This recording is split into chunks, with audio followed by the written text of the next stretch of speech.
There's a button, there's a button, there's a button. Greetings, everyone. Welcome. It's time for Discussing Tabletop. It is, of course, June 25th, 2022. If this is like a nut... Look, I don't know how much people go back and watch these, like, afterwards, because it is informational. But also, like, you know, if you're coming back in, like, a couple of years, it's 2022. Gonna be honest on that one. Okay, great. Yeah. You know, I never know how long-term these do. For, like, you know, repeats. It's the question of the ages that, Who knows? I know certain things do well very often, repeatedly over time, but other things, I'm not good at reading metrics, so... That's fair. I try. But anyway, we do have a docket of things that's in chat there, a couple of things to talk about, and we're going to finally, we're going to bring someone in to help us chat here for our deeper discussion about an important topic that we're kind of starting from the back end and then working forward, because I do eventually want to talk about Warlock in other editions, but we kind of have to start off with, like, you know, the current one, 5th edition, you know, and we'll kind of back, but I don't know how much we'll get into it. We'll discuss it. Warlock is a conundrum that represents a lot of the issues. It's the class. Yeah, it represents a lot of the issues in 5e. It's representative of it. That's why we're going to discuss about it, too. Because it's good to know these things and where to fix stuff. And where things came from. Anyway, let's dive into our topics. I wanted to start with, of course... Now, the weird part of this entire thing is the link I have is the link to the original starter set. But if you scroll down, it's the coming soon. It's also a starter set. Nice. But it's got, like, a different adventure in it. Yeah, they're changing starter sets. Are they upgrading anything else is the question. Likely not, but Yeah. I will say that Lost Mines is really bad first adventure for people. Yes. So I'm glad they're finally making a different one. I never finished it, so I always was sort of like, you know, we can play Lost Mines. Lost Mines is okay, but the more, like, I'm reflecting on certain things that were in there for my attempts to run it and getting the beginning, I'm like, a bugbear at first level is not... Bugbear at level 1, dragon at level 3. Yeah, like, it's just... There's, like, no balancing to the I've entire thing. I've been a player in the entirety of it. It's fine. Me and the wizard almost died session 1. Makes sense. I was a monk, and monks don't get a lot of HP for being a frontliner. No. Also more of an issue with Pi V, but that's, you know, monk balancing is less than Warlock, so I'll just say that. Yeah, I mean, a new starter set is good. I don't know anything about it. That's I'm the thing is, assuming it it's doesn't say what everything you setting need it's to in play here? heroic characters caught up in an ancient war among dragons as they explore the secrets of Stormwreck Isle. Where the hell is Stormwreck Isle, first off? Is it a new location? It might I don't be. know. I genuinely don't know. 'Cause I want to see what setting it's in, first off. That's the thing I care about the most. Stormwreck Isle. Let's see if it comes up with. Well, Stormwreck was a book for 3.5, so it doesn't help. Yeah. Oops, that's clicking on an entirely wrong area. That's not the right tab. Oh, that's probably in fucking Faerun somewhere. It probably is. Faerun or Dragonlance, because those are the two settings that I think they're going to be using a lot, since they're base fantasy. But I am glad there is a new starter set, because Lost Mines is absolutely not a good adventure for new players. I mean, The big thing about it that I'm the disappointment kind of comes into the Target exclusivity of 2 months. Yeah, that's weird to me, because I don't, like, I mean, I wouldn't buy this, I don't really need a starter set. Yeah. But I'd rather buy it at a game store. This is the same thing with the releasing a book on its own, like, fucking 6 months after we put it into a bundle. Yeah. Exclusivity is not a problem, but I feel like 2 months is just a little much for an RPG product. Like, a video game, yeah, but like, there's a difference between a video game, you know, it's an electronic kind of thing, and honestly, I don't know about this. Like, bringing in a video game exclusivity to RPG products, it's just weird to have a store exclusive. And it's not even a permanent one, it's just a temporary, no. It just hurts the smaller game stores and such. Also, yeah. I apologize if I sound like garbage. I'm having a bad allergy day. I'm not 100% either, but I'm okay enough. I think we're both okay enough, so we'll do our best here. Like, starter sets are fine. I don't like the original starter set that much. I think the characters they give you are not particularly great.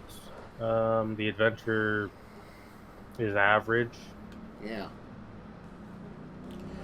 It's $20 though, so like it's cheaper than a player's handbook and a DMG and a monster manual. It's a good place to start. They tend to be. I don't know if they're going to be. Let me just click on this. Pre-order at Target now to see the price at least. It's $19.99. Okay, so it's like same as the old one. It's the same one. Okay, so same price. That's actually fine. Like honestly, because I know people. I have friends who are teachers. They have D&D clubs. This would be good for them, especially for younger students. Because let's work on a younger student. You just give them a character sheet, and then you play some D&D. Man. Sorry, just mentioning D&D clubs reminds me of my club at school where we specifically had a charter where we had to say, because it was still the 90s, that we couldn't do D&D there because not satanic. Because of the satanic things. Yeah. We weren't going to be doing D&D. Even though people were playing Vampire the Masquerade and World of Darkness there, which is like 1,000 times worse. Yeah, that's like actually has some satanic imagery and shit in it, but D&D got focused. You know, it was still there. Yeah. I think we also banned a couple other really crappy card games like Spellfire or something. But we weren't allowed Pokemon cards Ooh. or Yu-Gi-Oh cards at my middle school because they were evil. We weren't quite that bad. I don't think anybody ever understood Magic cards, though, or any of the other ones. There might have been something against Pokemon cards because of all the stealing. Because there was Pokemon. It's that, and like it has the Pokemon evolve into shit. So you know, certain types of people are like, that's not okay. Yeah. Because we grew up in different times. And I know and all people still play Pokemon. It's gotten a resurgence of popularity, apparently. It has. How much money did Target give Wizards of the Coast? That's what I want to know, because this isn't the first Target exclusive thing. Yeah, Target and the big box stores have just got to be dumping money, because that's the only reason for an exclusive, is they're giving them money. And, like, I don't mind selling these things at a big box store, you know, like a Target or a Walmart or something like that. But here's the fact. The people that are going to be picking it up probably there are the same people that will probably never take a step into a local game store. Yeah. They're like, I've heard of this thing from something from the internet. Let me check it out. You know? It's people that, you know, might even be still my age category that were never into that kind of thing, but, you know, now it's got some popularity to it. And, you know, I grew up with people getting into YouTube and then eventually Twitch and stuff, so, yeah. you know, it's... Now, what I find interesting about this, I'm just comparing the two. Mm-hmm. They're the same length. Mm-hmm. Actually, they're the same length, roughly. The new one's levels 1 to 3. The old one was 1 to 5. I don't agree with that because having a 1 to 5 adventure is better because people learn how their subclass works rather than just having it for one level. Yeah. Because the subclass for some classes matters the most. Like for monks and even to some degree druids or clerics. Oh yeah, no. Certainly, like, there are those that would have their opportunities to learn about it, like a cleric. You know, you get to learn about your domain. Yeah, but yeah, like clerics, wizards, warlocks, sorcerers would get to learn their subclasses, but the martial classes would. Like even druid doesn't, which is kind of the exception of the spellcasting. They learn it a little later. And yeah, I feel bad for those people that, like, yeah, they're not getting the full experience and understanding. Because I think understanding subclasses and how they work is the big thing that makes it that your characters are more unique. Granted, everybody builds a different character, but mechanically speaking, eliminating the character side of things, usually you want a little bit of difference between character A and character B, you know? Yeah. You know, you want enough variety in there to be interesting and different. And, you know, the build helps. But, like, second-level fighter's a second-level fighter a lot of times. Yeah, second-level fighters, they're a fighter, they hit things with a weapon, or they shoot a bow. Yeah. Right? The thing that concerns me, especially ending in a 3, for the more complicated classes, like Monk, which is a hard class to play for new people. You don't learn that much at level 3. You start to learn it when you get to level 5. Because you get your Stunning Strike, which is your most important ability. And yeah, that's another thing, is you can't multi-class. You could, but... It's bad. Well, I mean, and I guess I understand it because this is something you're meant to play with the pre-gen characters. Yeah. But at the same time, depending on what those are, the box has a monk on it. I'm assuming one of the characters is a monk. Well, it's the other thing that, like, it's like one of those topics I do want to hit is that 5e multiclassing really sucks. Yeah. It's like, granted, like, there are different levels of multiclassing. We talked about multiclassing before, but, like, of all the multiclassing that I've ever experienced, even the most simple of it, 5e it's so bad because it pretends it wants to be like a full multi-class thing. Yeah. And I think that's the worst. Like if it's just like a dip into stuff that gives you some abilities that makes you kind of a little different and unique, neat. That's the style. If you want to do something more like that, do that style. Don't do it half-assed like it. You can totally multi-class. There is because I think I'm gonna say an example. In Pathfinder, there is the normal multi-classing for longer-term games, and then there is the variant multi-classing for shorter games where you get a different table. Mm-hmm. I think 5e needs that. I think the variant multi-classing is in Pathfinder's based on the Gestalt ideas or something, you know. Which I liked the Gestalt idea. Gestalt idea is a neat idea. It's you combine basically you're playing two classes at once. Yes. You're more powerful. You fight higher CR things just like by 1 or 2, you know. But you can do that. You can have an adventure like that. And honestly, Gestalt is better for shorter term games because it's a headache. I tried to run a campaign with it one time, but I did the 3rd edition, which that's even more of a nightmare. Pathfinder might actually half work. I never tried it with that. Yeah. but I don't know what classes these characters are. There's a lady with a bow and a monk on the cover, so I'm assuming ranger, monk, wizard, because there's a wizard, and maybe a fighter? Why are they fighting a blue dragon? It's an excellent question. I'm fine with, like, maybe, like, there's battles between dragons and you're just, like, observers or anything. But I get the feeling they're going to pull a Lost Minds and, oops, 3rd level dragon fight. Which is not great. It's technically... Well, for the green dragon, that technically is within CR. Because green dragons are kind of shit. Yeah, but even, like... But a blue dragon is a lot stronger than a green dragon. But even so, like... Dragons are also tend to be tanky for their CRs. I think it'll also be designed around... Like, in Lost Minds, you don't have to kill the dragon.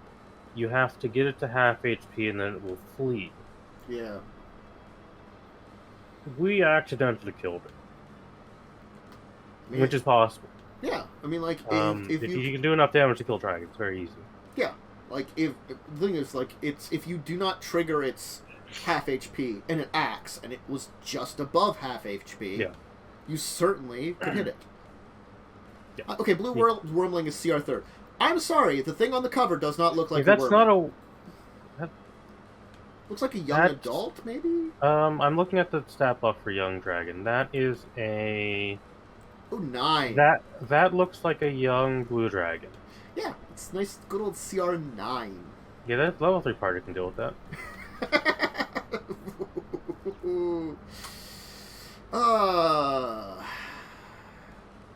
I have my doubts that they're going to make it a better adventure. I hope, with all the lessons they've learned over the years now. I think it'll have less side quests. That's good.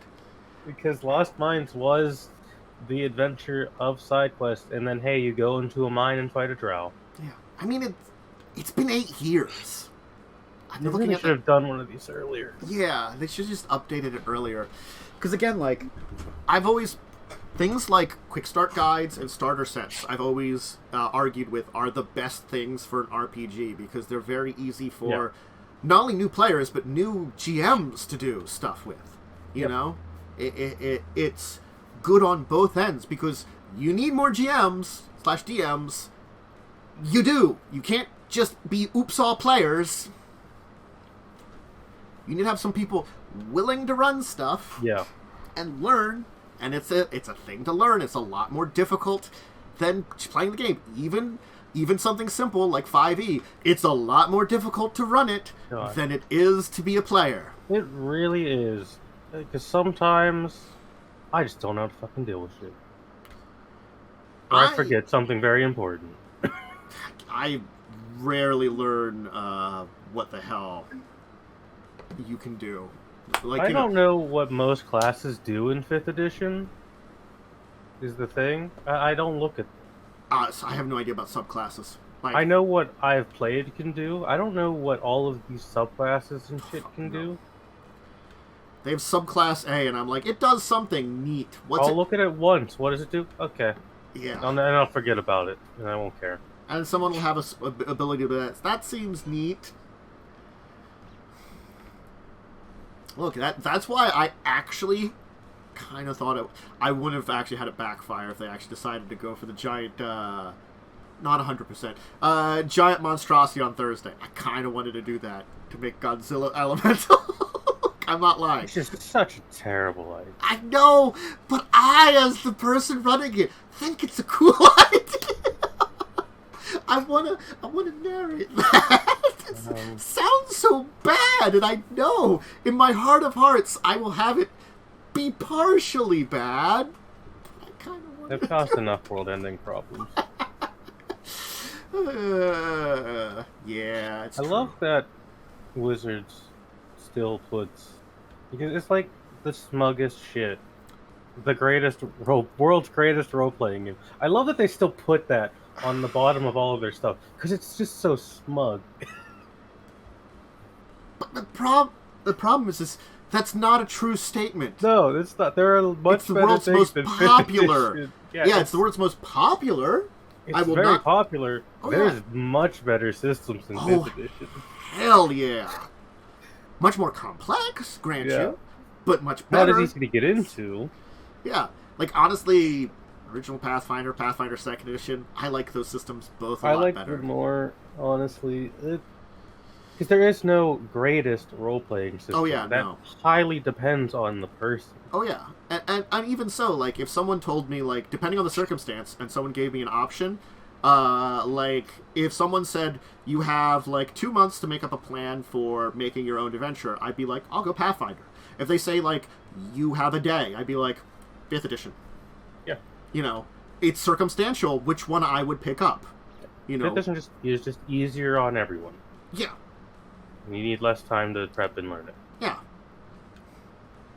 Tends to be why I use a lot of edited pre-made adventures for, 2nd edition, for Pathfinder, because honestly, it skips a lot of my work, and then I just have to, like, take a look and be like, what's shit in here?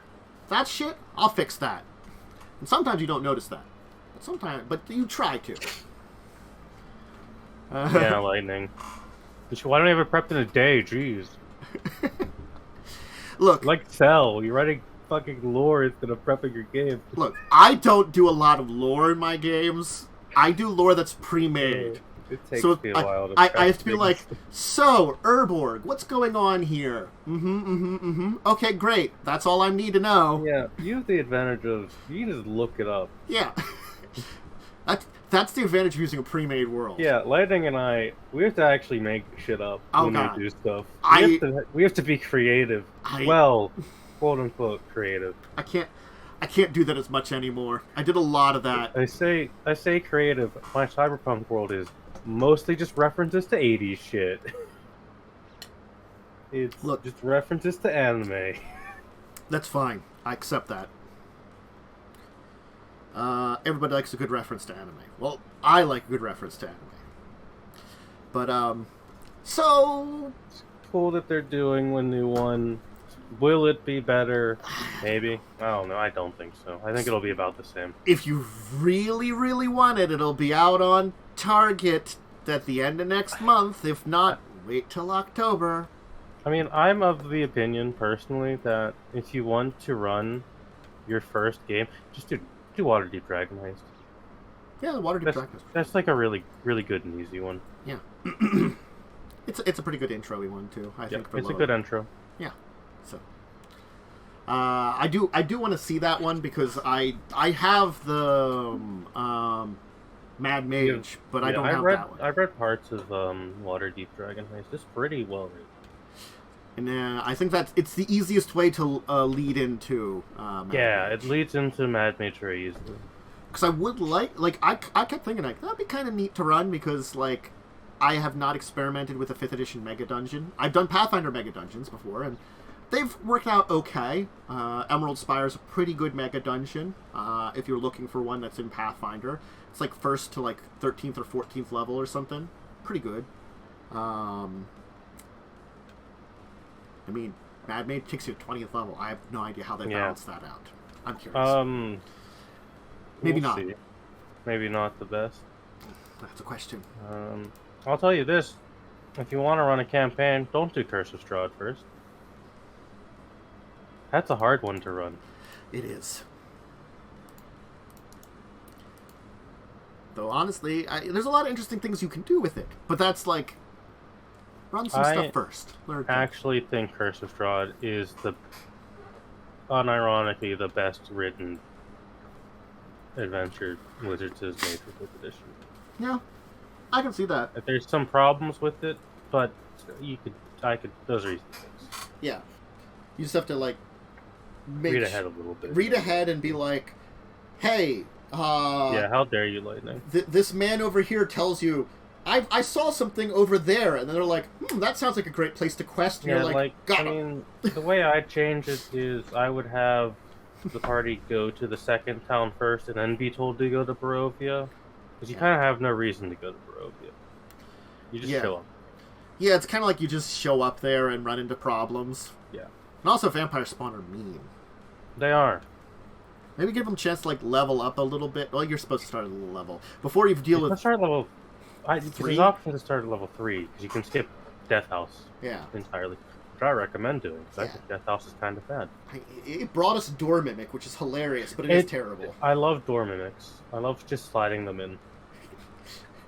Look, I'm still very sad Carrion Crown didn't go as far as it did, because I did want to do coffins that are actually Mimic Rogues. God, I hated it. It's the most cursed thing that they've ever made. It's like in the Vampire Adventures, like, you know, there's a couple of vampires you have to fight against, and like when you're going against one of them, they're like, well, I have my coffin here, and I have these pet mimics that are also trained as rogues that are here that guard my coffin. So, oops, there's 4 coffins in here. Only one's correct. It's just kind of funny, honestly. It's kind of, but that's the thing. It's like, it's a dick move, but it makes sense sometimes. You know what I'm the most sad about with that? Umber didn't get to experience. Oh, it would have been so terrible for poor Umber. Oops, Mimic Rogues. They sneak attack. I think they're like 7th level rogues or something. They're pretty high, but that's also a high-end part of the adventure. Oh yeah, that's like mid-5th. You're like, by then, the Mimic Rogues are only like CR 10, and you're like probably 12 like, by then or something. Yeah, so that's like kind of a bit of an easy fight to an extent. They might be 9 or 8 because they don't have equipment. Like right, yeah, they don't have equipment. Yeah, they just have actually matters in Pathfinder. Yeah, so they just have like levels, which is mean. They have sneak attack, but yeah, they don't have like money because Fireball does solve 90% of problems. That's why I used it a lot in year 1 game. Well, we do have some other topics to talk about. Yeah. If anybody wants to be Romans fighting Cthulhu, there's a playtest for it by Modiphius. The Cahors Cthulhu, they're now doing, I believe it was the Romans in Britain with Cthulhu adventure. Yeah, I think that's correct. I can click on the actual RPG. I know it's Rome. Yeah. it can be anywhere in Rome. Oh, okay. So it can be anywhere. It can be Germania. It can be in Germania, Gaul, Britannia, all those places. Or even like in Rome itself. But yeah, so they're doing a playtest for it. People can sign up. Cool. Playtests are good. That helps you know if your game is well designed. Yeah, it's a couple more days for anybody interested, and it's on Monday is the last time you can be sign up for it for the playtest. And any you consider, you just have to be like, I'm interested in trying it out, and give them some feedback and stuff. You know. Yeah. Honestly, I also like this stuff. Like, it's the thing of like when Pathfinder or Paizo likes to occasionally be like, we're gonna have a big old book. Let's have a playtest. You know, like, these are good. You get feedback. You get to test things out. You get to be like, hey, this issue with this thing I designed, well, that seems glaring. Let's correct it. Yeah, the thing I like is when they release a new class, they play test it. Mm-hmm. They want to make sure it's nice, relatively balanced. Fun and balanced enough. Yeah. So, so you don't have to release like 30 erratas after it comes out. Or just ignore it and hope it goes away. Just ignore the problem. I mean, that's the 5th edition way of things. La la la la la. There's no problem here. La la la la la. All of the exploits and broken things. They're mostly still there. Yep. Yeah. Rome vs. Cthulhu. It's neat. You can playtest it. Yeah. Interesting. It's gonna be the summer of Shadowrun. Oh, fuck. Shadowrun. According to Catalyst Games. I don't know. 6th edition's kind of bad. Yeah, 6th edition isn't great. I mean, they're leading 6th World Companion, which I think is options and information. And, granted, it's for 6th edition, but the information side of it might not be bad, because sometimes it gives options that you could always adapt to older editions. I love that on this, it's just like, hey, by the way, there's 3 Shadowrun video games you could play that, in my opinion, are more fun than 6th edition. Uh-huh. Go play those instead, because they're actually really good. And they're getting a remaster, apparently. Uh-huh. Yeah, they're launching on Switch, Xbox One, Xbox Series X, Xbox, PlayStation 5, PlayStation 4. They're also bringing Shadowrun officially to Roll20. That's good. Yeah. I think that's actually really good, because that would have made the really long Shadowrun game I was in a lot nicer. Yeah. They have a We landing. had to do some sessions online for that. They have a landing page. There's going to be quick start rules that'll be free and available for people on Roll20, which is good. They're going to be putting the 6-World Companion that they're coming out with, and also the core rulebook up on there. So I mean, that's references, honestly. And honestly, like, if 6th edition is all you're doing, it's not the worst Shadowrun. It's just there are better ones. It's like, unfortunately, a little too simplified. Yeah. But Shadowrun's kind of a game you can't really simplify that much, because it has a lot of mechanics and weirdness. And honestly, it's like better than looking back at 1st and 2nd edition. Yeah, it is better than 1st and 2nd. I compare it to, like, from what I've read up on it, to like 3rd edition levels, which they made it simpler, but there was the level of issues is the same that I would put on, like, when they had issues at 3rd edition. I recommend 4th edition personally. 4th and 5th are pretty good. Yep, those are the 2 good ones in my opinion. 5th edition is just kind of an update with honestly a different type of character creation. If you're a beginner to Shadowrun, 5th edition. Yes. If you have advanced players who play a lot of it, I'd actually maybe recommend 4th edition, because it has that's how I feel. Yeah, it's point buy versus priority. How the fuck are they just shouting out Paradox at the bottom of this? Maybe because Paradox is partnered with them in ways. I don't know. It's like the old Paradox. Well, Paradox did the trilogies of games. It might be doing the remaster. Yeah, there are publishers for that, I guess. Like, I feel like if they're going to have a Summer of Shadowrun that they want to do out, more than we're on Roll20. I love that. It's the Summer of Shadowrun. Here's 3 things. Yeah, it's just not a lot, you know. It's just maybe they'll announce more. Maybe, we can only hope. Like, these aren't bad directions. Again, like a book with some more information, not necessarily bad. They also have alternate character creation methods in the 6-World Companion. I'd like to see if that does work to improve 6th edition. Yeah, because one of the issues I had with 6th edition was making a character. Yeah. Also, the copy I had was full of spelling mistakes, which was just weird. I don't know if they've done more drafts to improve these things. I would assume they've at least fixed the grammar and spelling.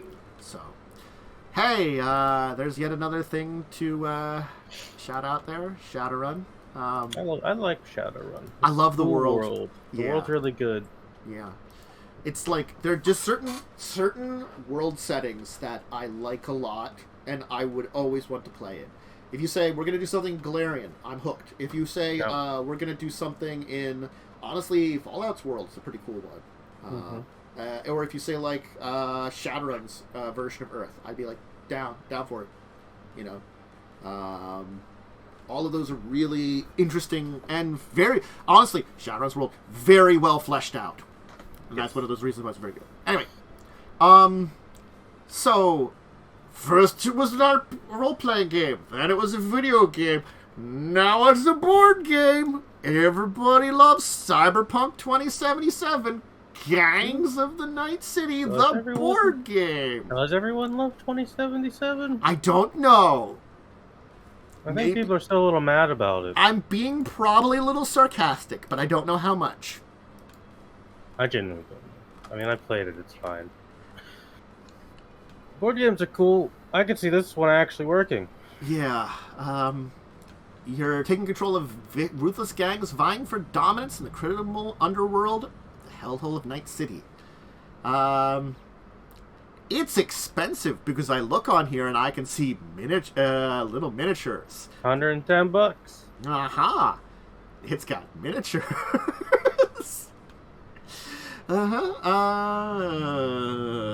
Anything with miniatures is really expensive. You can fire famous edge runners. Basically, God, thank you for that. You can have player characters assist you. Yeah, you can have this guy. You get Jackie. That's V. I don't know who that is, and that's Keanu Reeves. Is he supposed to be dead or something? I don't know. It's a board game. It doesn't have to work. It means come on games. They do some good jobs. Game's like fine. Yeah. This board game will probably be fine because I mean it's not. It seems like kind of, at least what I'm looking at, kind of like an area control board game, which are usually fun in my opinion. Yeah. Looks like it's 1, 2, 3, 4 gangs, and I mean like a pretty good cast of like NPC characters, aka the NPCs that your player characters wish to be. Yeah, of course they've got V. You know, it's the most important one. Mm-hmm. It's the main character. I don't know who any of these people are because I've only played like 2 hours of 2077. Mm-hmm. So, it's got a lot of stuff. It's got a lot of miniatures, and honestly, you know, it's one of those things that I am a fan of Cyberpunk. I don't like it quite as much as Shadowrun because they kind of came out at the same time, and they did feed on each other. I have to say, like, because they're both the same genre. There was a lot of stuff that's always been similar between them, feeling wise. It's sort of like one is just hard sci-fi with Cyberpunk, and the other one is like sci-fantasy, you know, with Shadowrun. Yeah, I feel that, and this is just me having only played the older editions of Cyberpunk. The Cyberpunk games are the more gritty version. Mm-hmm. That's not to say that Shadowrun is, you know, not gritty. It's a Cyberpunk world. It's going to be a little bit gritty. But it's like it's a little gritty different because, like, honestly, with a magical fantasy flavoring and magic. Yeah, with magic and fantasy, it tends to have like a little bit of like it's like there's a grittiness, but there's always a little bit of color there too. It's a little more fantastical. Yeah. So, I mean, I do always remember Oops All Rolls when Joe tried to run it for a little bit, but he rolled like one of the classic versions of the game. Yeah, he did 2020, which is the one I had experience with. Yeah. I hadn't played that in a while. Oh, it had been a long time since I played it. I think last time was when Joe played it, and it went a lot worse than last time when Joe played this one. I will tell you, because silly things happened, and also I think some of our characters were just a little too weird. I got fucked immediately with my backstory roll of just, hey, you have a permanent -2 to a really important stat. Have fun. That's not pleasant. Yeah, no, I don't like that. I like the backstory generation, but I don't like that it's tied to actual mechanics. Yeah, removing the stat things that could come from them, I think would make it a lot. I mean, they might have. I don't know if they did that in Red. I have a copy of Red. I haven't looked at it. Same with me. I haven't checked out Red because I haven't thought. Because honestly, it's one of those ones that like I got a PDF of it just to be like, yeah, well, like one day I might play it. I don't know if I'd ever run it. Well, it's sort of like, you know, I know Joe runs these things occasionally. Like, honestly, maybe when he finally spoilers for Joe, he's trying to get a house. Maybe when he finally moves into a house, you know, and settles down a little bit more. Yeah. Maybe he'll be able to run something. You know, but good luck to him. He has a good prospect with the owner of his building also does refurbishes and does some like builds up some places too. Sounds like he's building new houses in an area. So Joe's interested. And he's on good terms with the person. So I mean, like if you're on good terms with the seller, anyway. Hi, Damien. Meow meow meow meow meow meow meow meow meow meow. I'm a jerk. Meow meow meow.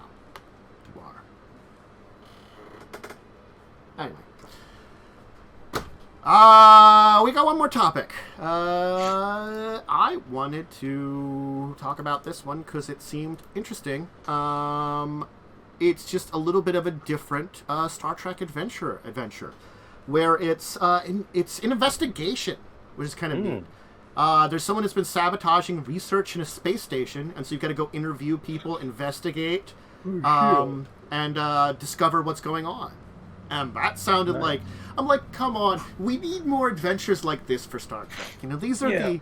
This is like the Star Trek-iest thing. Yeah. You don't kill anyone or shoot anything. Yeah, you're just going on an investigation, discovering, you know, there's been sabotage. There may be a traitor among us for, like, something. Or what's their reasoning? What's going on here? You know. And I like those, so I'm really glad that they're having... Modiphius is putting out more of these little, like, adventures, and a variety of them, that they're not all the same. So, I think that was just really my big shout on it. I mean, Lightning, if you want to join us, we can switch gears to our deeper discussion topic. Finally time. Might be time. I can switch over to this three-person thing, which will be, like, weird for a second. I've got so many messages. Uh-huh. As soon as you... Oh, there you go. Oops all Warlock. Everyone's favorite. Blur, blur, blur. Hello. My voice won't be quiet. There you are. Hey, there it goes. Discord is awful and dumb, and it hates me. True. It takes a minute. Discord's a flawless program with no issues at all. Perfect. Perfect in every way. Perfectly balanced. It's perfectly balanced. So, I think the big thing, because this is a topic that really screams the issues of 5e, is Warlock. It's mostly bad. I want to preface what I'm going to say with the fact that I have played Warlock on 3 separate occasions. None of it has been fun. I have played Warlock one time. I have had a fellow player, because I was a player in the game, who played, I think they were Rogue Warlock. When I played Warlock, I played Hex Blade. I think the friend person also played Hex Blade. Well, you know, there's some obvious reasons there.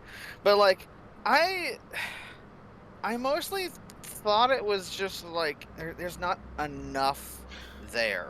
The sad part is...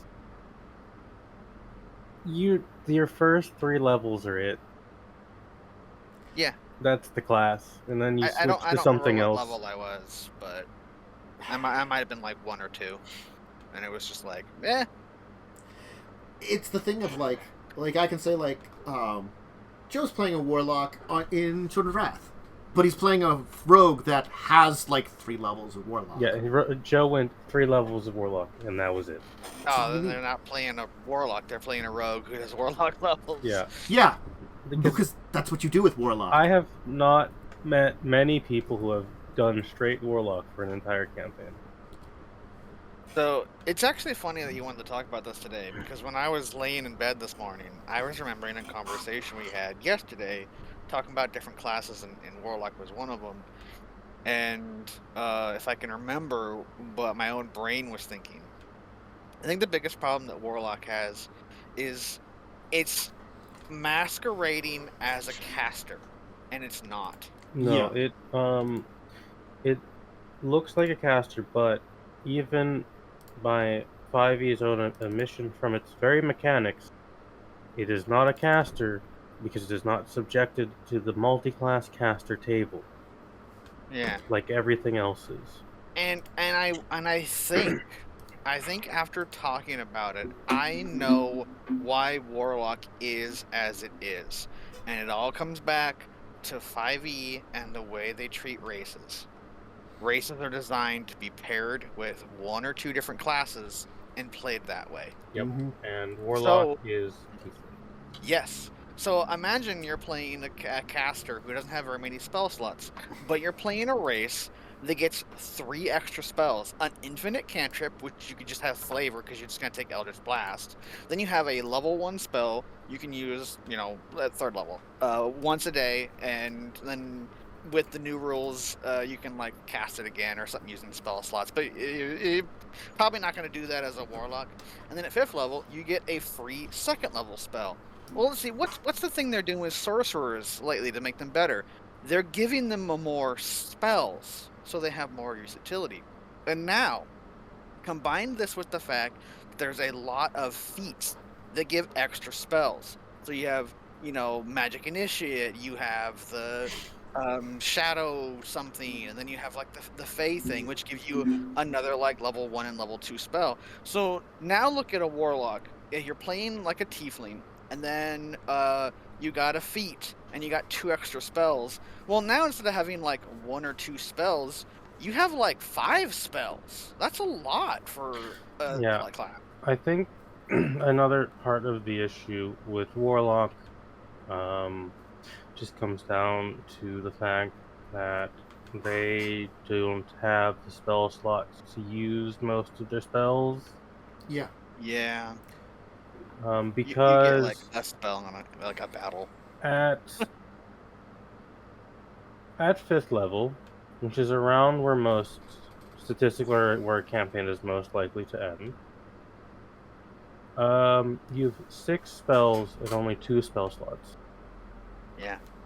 The class is built around cantrips, which are unlimited. Yeah. It is built around knowing cantrips. Warlock gets 3 of them. You can get a versatility, a damage, and then a 3rd one. Yeah. And your damage is going to be Eldritch Blast. Yeah. So that is the Warlock cantrip. And the thing that's both good and bad with Warlock is the invocations you get. Yep. Because you can also get an invocation that gives you an unlimited spell, like Detect Magic, or what is it, the Comprehend Languages or something, right? You can get some really good unlimited times a day spells, or Mage Armor, I think, is one of them, right? Mage Armor is one of them. Yeah, so that can supplement the fact that you don't have very many spells because you're using an ability for it. But that's kind of like a patch to be well, I want to be a Warlock that has more spells, and then you can also combo that with Pact of the Tome and have ritual spellcasting and stuff. Yeah. It's designed to kind of shoehorn itself into kind of any role, but the problem is if you want to play a Warlock like a full caster, you can't. Period. The only one you can eventually do it with is Thieves. But that's not for a very long time. The thing I think about most with it is I've now opened up, because I had a PDF of this, Complete Arcane from 3.5 and gone to the Warlock from 3.5. Oh, and it's an actual caster in 3rd edition. Oh, no, not the same way, though. It's different. It's different. It doesn't have, spells like you'd think. It still has invocations. It's all invocations, but they have a lot more invocation options, and they do certain different things. One of the things is, in 3.5, their Object Blast is basically like a rogue sneak attack. That's what it was for them. They get it once around, and then they got things like invocations that alter it and give it special abilities. Maybe you want ones that has knockback. Maybe you want one that goes a lot farther. One that does a different type of energy damage or something like that. And they had a bunch of other abilities, and you could take more powerful invocations as you leveled up, because they had basically level requirements, which they do for 5th edition. They could just have them have level requirements, and you could have more powerful invocations when you get to higher levels. And they gave them some other little abilities which could be equated to something. Granted, this is very raw. But the entire idea was that it was meant to be a blaster. A force blaster. A lot of the original Warlock revolved around being a arcane blaster that wasn't a wizard. Like a wizard, it just uses elemental. This is supposed to be like a tactile. They were better at attacking, had more base attack, had more, I think, more proficiencies in like even weapons and stuff too. You got. They were kind of like a bard. Yeah, kind of closer to a bard. And granted, Pathfinder didn't do like an update on this, and Pathfinder updated a lot of the shit that was in these kind of levels of stuff. So like there are still like certainly issues in here. But like even when they transitioned into 4th edition, because I experienced with the 4th edition Warlock, you were much more still a blaster. And 4th edition is very different of a game. But it's supposed to have a similar flavor. You had Upsal Eldritch Blast, and then you had a lot of like invocation-y abilities that had a lot of interesting and different abilities that were meant to be like, honestly, you were kind of a striker role, which in that was like a rogue. See how I'm comparing it? And they're like, well, we already have a rogue. Let's make it a wizard. Yeah. I think that's another reason that's just bad, because it was meant to be like a magical striker. Like it kind of was like a little bit like you could still fill the role in 5th edition, but like you could feel like that. I do strike damage like a rogue, but I have a lot of all these like special magical abilities, like the invocations, like detect magic at will and things like that. And it would have been much cooler, rather than making Eldritch Blast a cantrip, so it only does 1 attack or maybe 2. Just have it be like, you can use an Eldritch Blast once a round, like a fucking rogue still. Why not? One of the things I will say about Warlock is I think people tend to play it wrong as well. Yep. People will try to blast with it. It is not designed to be a blaster. No. The most effective way to play Warlock is going to be controller summoning spells, because you will always cast at the highest level you can. Or concentration spells, because you only have a few spell slots anyway. So like a Witch Bolt, it's okay, because it doesn't have like really good range, but I think you can get invocation for doubling range or something. It might only be for Eldritch Blast, but there might be a Witch Bolt one specifically. Yeah, I'm pretty sure you can extend the range. You might just have to use a meta magic for it. But like that spell, it uses an action, and so it's like casting the spell 10 times with using 1 spell slot. As long as I think you hit or something. But it's like it's always up, so you can always zap people with it. So it's like that spell, not good on like a sorcerer or wizard, but not bad on a warlock. Not great, but it's like it's an option, and it's a pretty good option. The summon spells specifically that they've been adding in, where you have a stat block that changes depending on the spell level you cast it at, are very good on warlocks, because you will always have the most powerful version of that creature. It's the thing that I think I feel always bad about it, and one of the reasons that like I think 5th edition Warlock turns me off so much, because I experienced both other editions Warlocks, and it's a completely different class.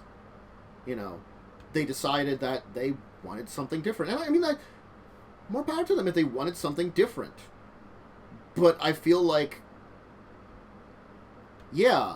okay, Warlock has that kind of summoning utility to a degree, but it's not great at it still. Like, that's not... 5th edition doesn't do well at that kind of stuff overall, I feel like. 5th edition neutered summoning so badly. They're trying to fix it, and they're doing an job at it, but there are more summoning spells that are genuinely better than what it was. I think Tasha's did a pretty decent job of bringing summoning back. Because the summoning spells from Tasha are actually pretty good. Yeah, I think Xanathar's has some, but they're like they have to summon demon spells, which aren't great.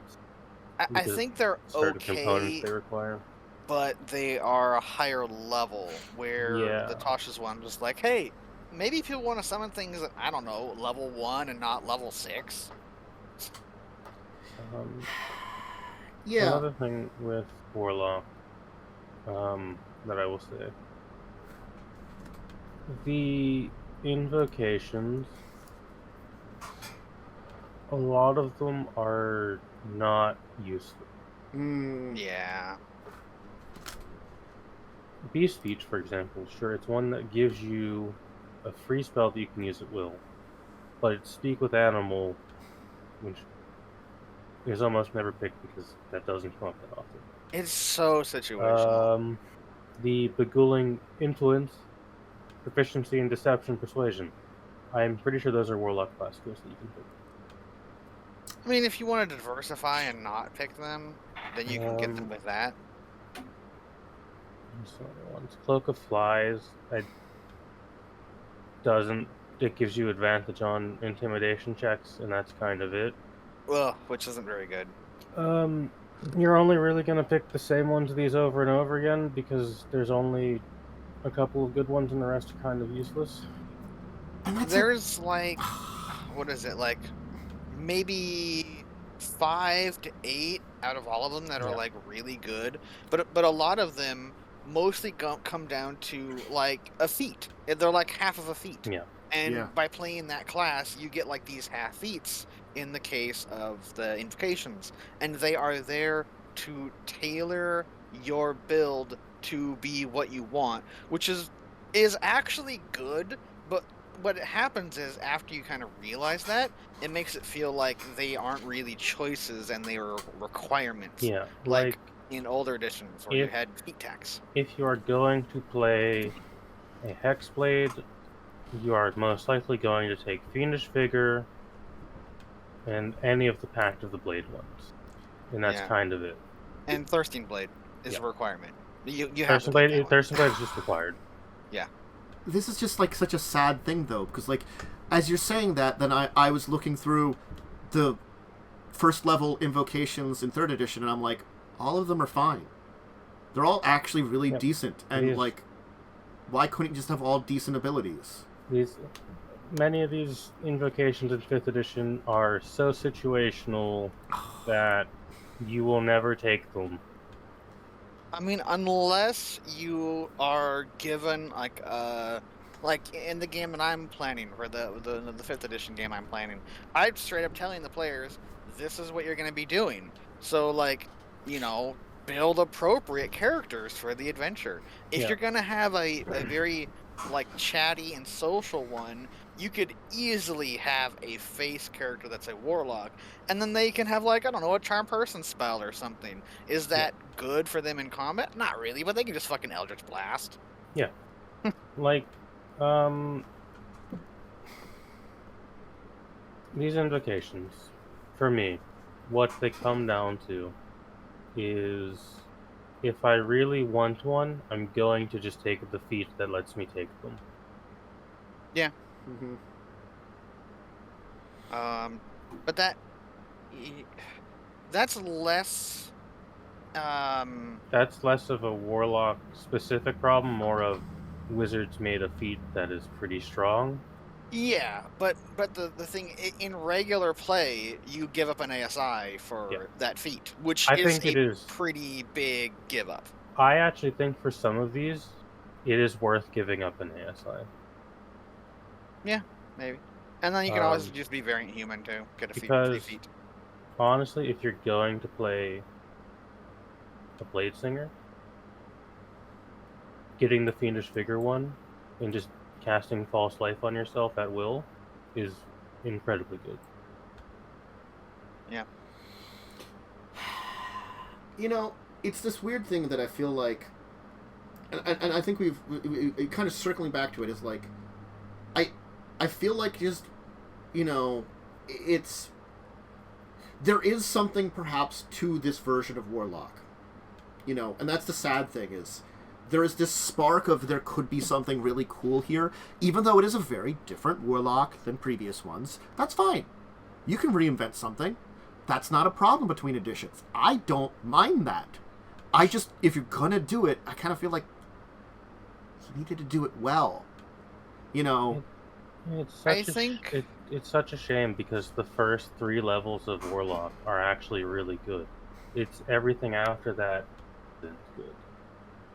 I think what actually to kind of make it more in line with third edition is you'd have to have another type of subclass, or you'd have to change the subclass, where basically by picking the subclass, it's like, all right, here's all these spells you get for free when you reach X, Y, Z, W levels, right? You just get these spells, and then having it where you can cast them like a number of days or a number of times, and then it's like, okay, well, then you have spell slots.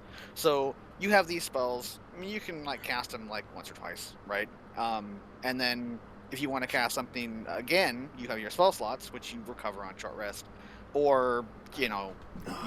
Honestly, I think the other thing that I would say that I feel like would make it feel more like the I guess it does do that. I was thinking of something here, and they technically do it. You do get up to 4 beams that you can shoot out, but again, like, it's like... That feels a little bit more, because then you're, like, shooting out a lot of them, but again, like, they're not a lot. They're like a D10. Yeah. Like, maybe D10... Like, maybe adding your charisma or something would make it... Or you like, have to, with an invocation. Yeah, there's an invocation. You have to take for an invocation for yeah. it? There's an invocation to give your charisma modifier to damage, which makes it basically like shooting a crossbow, a heavy crossbow. Yeah, it's basically the required one. It's agonizing blast. It is required if you ever want to use your Eldritch Blast. You can also get pushing, so you can push people away. You can also double the range. Like, I like those that alter the Eldritch Blast. I don't mind those, but I feel like there are certain basics for it that should make it feel better in the first place, I think something that could help is Eldritch Blast shouldn't be a cantrip, it should just be a class feature. There. I agree. Yeah. And your subclass can get you upgrades for it. I it would makes your say subclass choice matter a little bit more. That'd be awesome. What I would say is you get, depending on which subclass you get one of the invocations that modifies Eldritch Blast for free. Yeah. So if you're playing like a more like spelly type one, you automatically add your charisma modifier to any Eldritch Blast attacks you do. Period. If you're playing like the melee one, right? You get like the pulling Eldritch Blast. So like, oh well, he's like 40 feet away, so I won't be able to run up and attack him with my sword. I'll use Eldritch Blast and pull him closer, and then use my movement to close into melee range. That sounds and get them for free. So much better. Automatically, it feels, and a lot of that is fixed by saying you get extra spells. Because with my witch class that I made, would depend on which order you take. Too many witches. But like the coven you pick, the witch coven you pick, you get extra cantrips that are flavored to that. So if you're playing like the White Witch, which is healers, you get like Light or Sacred Flame, because those are kind of cleric spells. And then you also have like bonus spells that you just get. Oh, you're playing a witch, you get this spell at first for free. Yeah. You get this at third. And Warlock needs that. Warlock has the bonus spells, but I think only one of them gets bonus cantrips. Yeah, they really need to have like, oh, you're playing a Warlock, here's a Eldritch Blast, or they need to make it you can pick Eldritch Blast or this other cantrip if you don't care, right? It definitely sounds like they need more invocations. I think Celestial is the only one where you get free cantrips. Yeah, I guess probably like Sacred Flame or something. It gets Light and Sacred Flame, I'm pretty sure. Yeah, but like you see, like there are things that can make it better in general, and like as I said, like sounds like better invocations would be cool, because like I gotta be honest, the concept of I'm a warlock, I cast spells anyway is something that's specifically 5th edition. They're like, well, we could give them all invocations, but we like spells. They need spells. Another issue with Warlock comes down to, and this is a wider issue with 5th edition, there's really only 2 good subclass. Yeah. Hexblade and Celestial. I think Gulak is okay. Gulak and Fiend are decent. Archphase, not that good. Fathomless and Genie are situational depending on the campaign. Yeah. Both of the But, undead like, ones are not good. Yeah, like Fiendish is your blaster, right? Yeah, That'd be the one Fiend that is your automatically Fiend is your gets- blaster. Yeah, that would be the one that automatically gets your charisma to like your Hexblade Eldritch is Blast. your fighty one. Celestial's a healer. Genie Yeah. is a weird fucking The mess. thing that's the neat thing about the Celestial Warlock is it's basically like Paladin Light, which I think is really cool. Because then you can be like, oh, instead of having this weird abomination as my pack demon, it's like, it's an angel. I love that theme. I think that's really cool. That's really cool. And then if you wanted to be a little more paladin-y, you could take the Smite invocation. Yeah. Yeah, you can do a lot of cool things with Warlock. I honestly, I don't think I would change it that much. I think just giving them... Yeah, the only real change I do is I just make Eldritch Blast a little bit different. What I would do is I would give a free invocations depending on your I think that's good as well. your subtype, because the invocations that mess with your core ability, Eldritch Blast, right? Those should just be free. They should not be your master code must be entered. And then like the Thirsting Blade, just give it to the Hex Blades. Just give it to them. This is something that both other 5th edition classes do, and Pathfinder will do at times, is depending on what you pick, you'll just get a feat or a spell for free, and it doesn't count against your spells or feat count. There's a lot of that. The Sorcerer has it. One of the things with when you pick one of the subclasses of Bard, you get extra attack at like 6th level or something.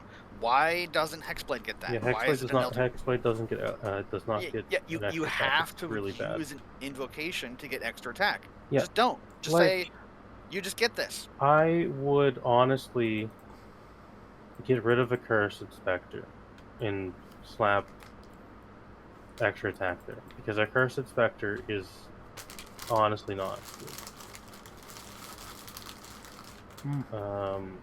It's just, you kill a dude, you summon a shit little mook from it. Mook dies pretty much immediately. That kind of sounds terrible. Is there one that gives you like temporary hit points? One of the undead ones? The undead one? I think it might be Undying that does. It's either Undying or Undead. I don't remember which. Because I stole that idea for my Black Coven Witch. Is when you take or when you damage someone. You Undead kind of has it, but it's more of a form. Let me check. But that could be kind of cool as like an idea for like that's what the undead gets for its Eldritch Blast that you can. On Eldritch Blast, yeah. Yeah, so it's like Eldritch Blast like I get some temporary. So I know which one it is. Hexblade, their first level ability, Hexblade's Curse. If you kill the cursed target, you regain hit points equal to your Warlock level plus 50. Yeah. See, for an undead one, I'd have it where you can change your Eldritch Blast damage type to be necrotic. I mean, Force is always pretty good, but you never know. Maybe you want to be necrotic. Who cares? Look something up and mention it. And then you get like a D4 temporary hit points when you damage somebody with it. Okay, so because a D4 is not going to make or break, but it could go a long way to making you survive. I'm opening up Blood Hunter, which unironically is better Warlock.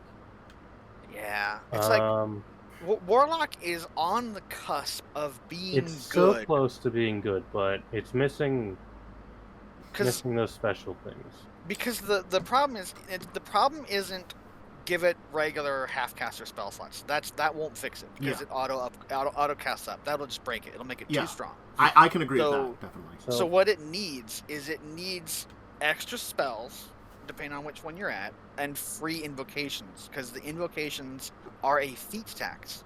And they got rid of that in 5th edition, but then they kept it in Warlock with invocations. Yeah. One of things I will say with Bloodhunter, which is third party, but at this point is more or less treated as first party because Wizards acknowledged it's on D&D Beyond. It's unofficial official content. Depending on what patron you pick, if you pick Undying, and I think this should just be something Undying Warlock gets, when you reduce a hostile creature of at least mild threat, DM's discretion, to 0 hit points, you can regain hit points equal to your Hemocraft die. Just change that to hit die. Yeah, just roll a hit die.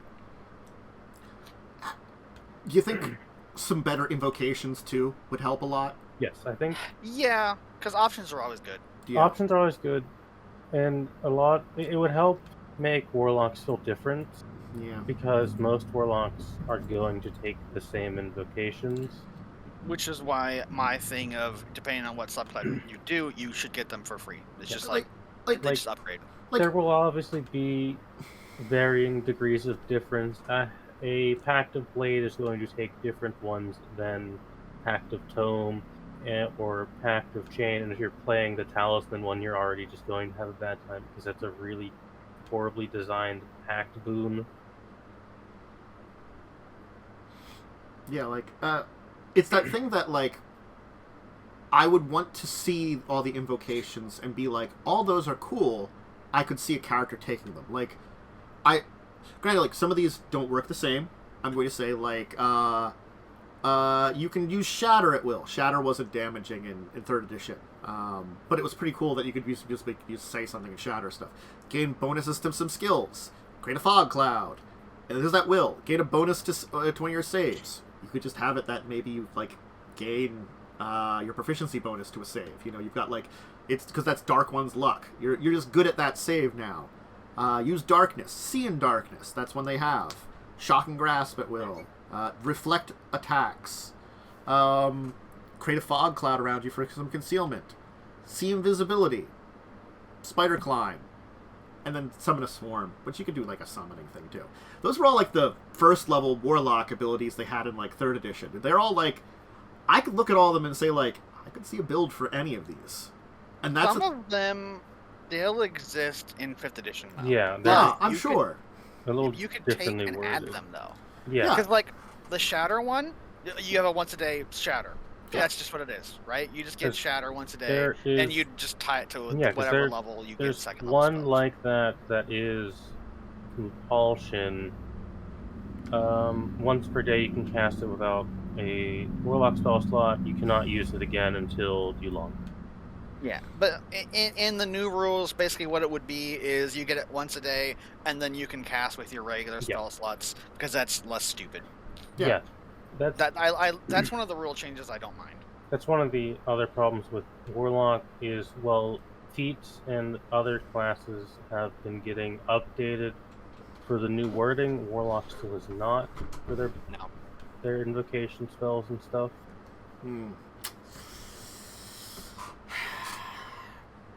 Yeah. I feel like it's that... there's a core of something really cool that could be there for Warlock, especially even the 5th edition Warlock, and they just are just a little away from it.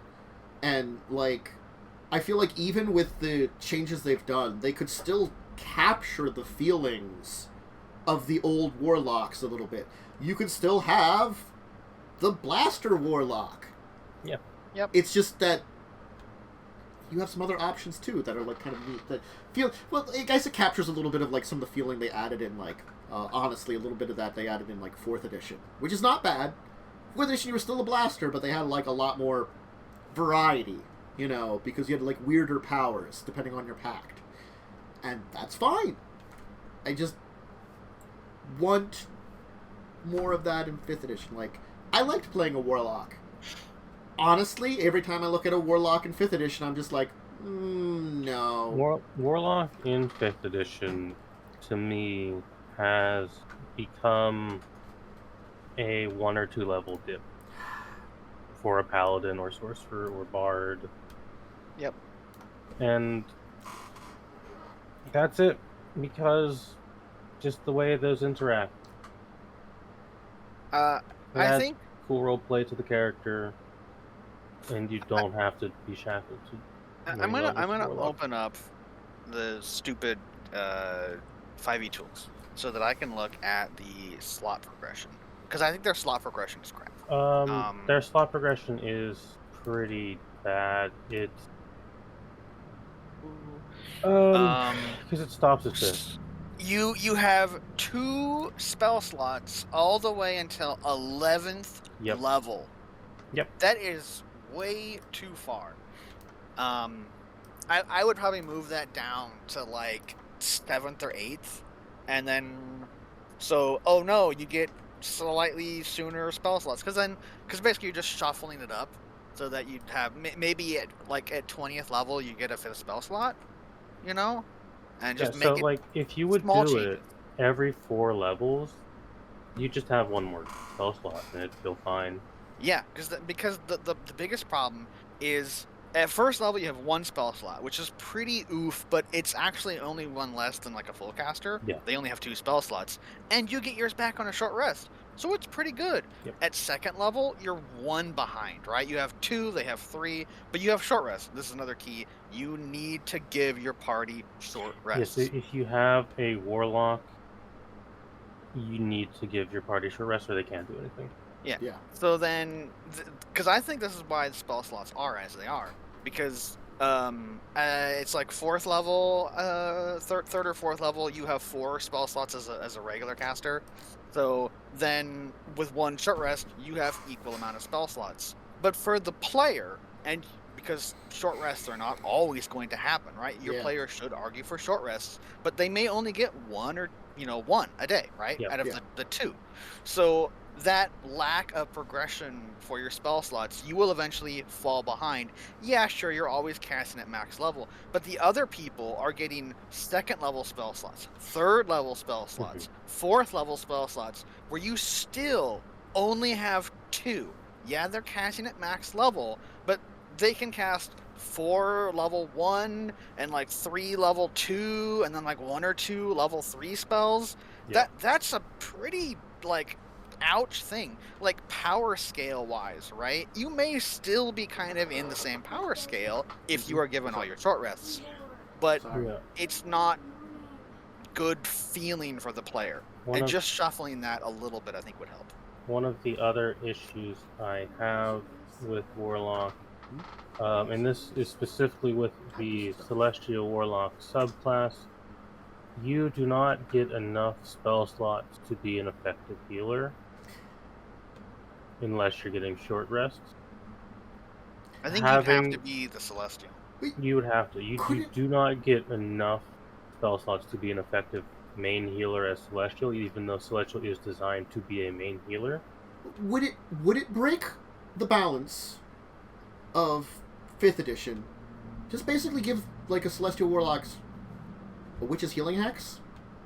They have lay on hands. They have a type of lay on hands. They have a type of lay on hands. Celestial, roll like a D8 or let something. me open Celestial. Celestial can they get get like a number of they D6s. get they get a pool of D6s, and the pool of D6s is 1 plus your Warlock level. Yeah. So you basically always have a Cure Light Wounds. Yeah. It's okay, but I think if you could get Cure Light Wounds or Healing Word as them, which you might be able to with the Celestial. Yeah, Celestial gets Cure Wounds for free.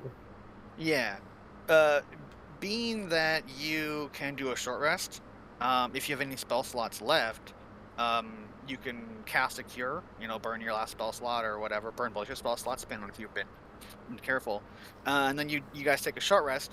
Anyone who's still low, they roll the hit die, you get both your spell slots back, and then you can keep going. Yeah, I mean, it still doesn't sound like as good at other healers in a way, but it's like that weird catch-22. It's different. It's a different type of healer, and it leaves you to be a little more stingy. Stingy, but in a way you could be a little more versatile because you actually have decent damage cantrips and such. Yeah, you get better cantrips than like a cleric does, unless they do a specific type of cleric thing where they get like flame or whatever.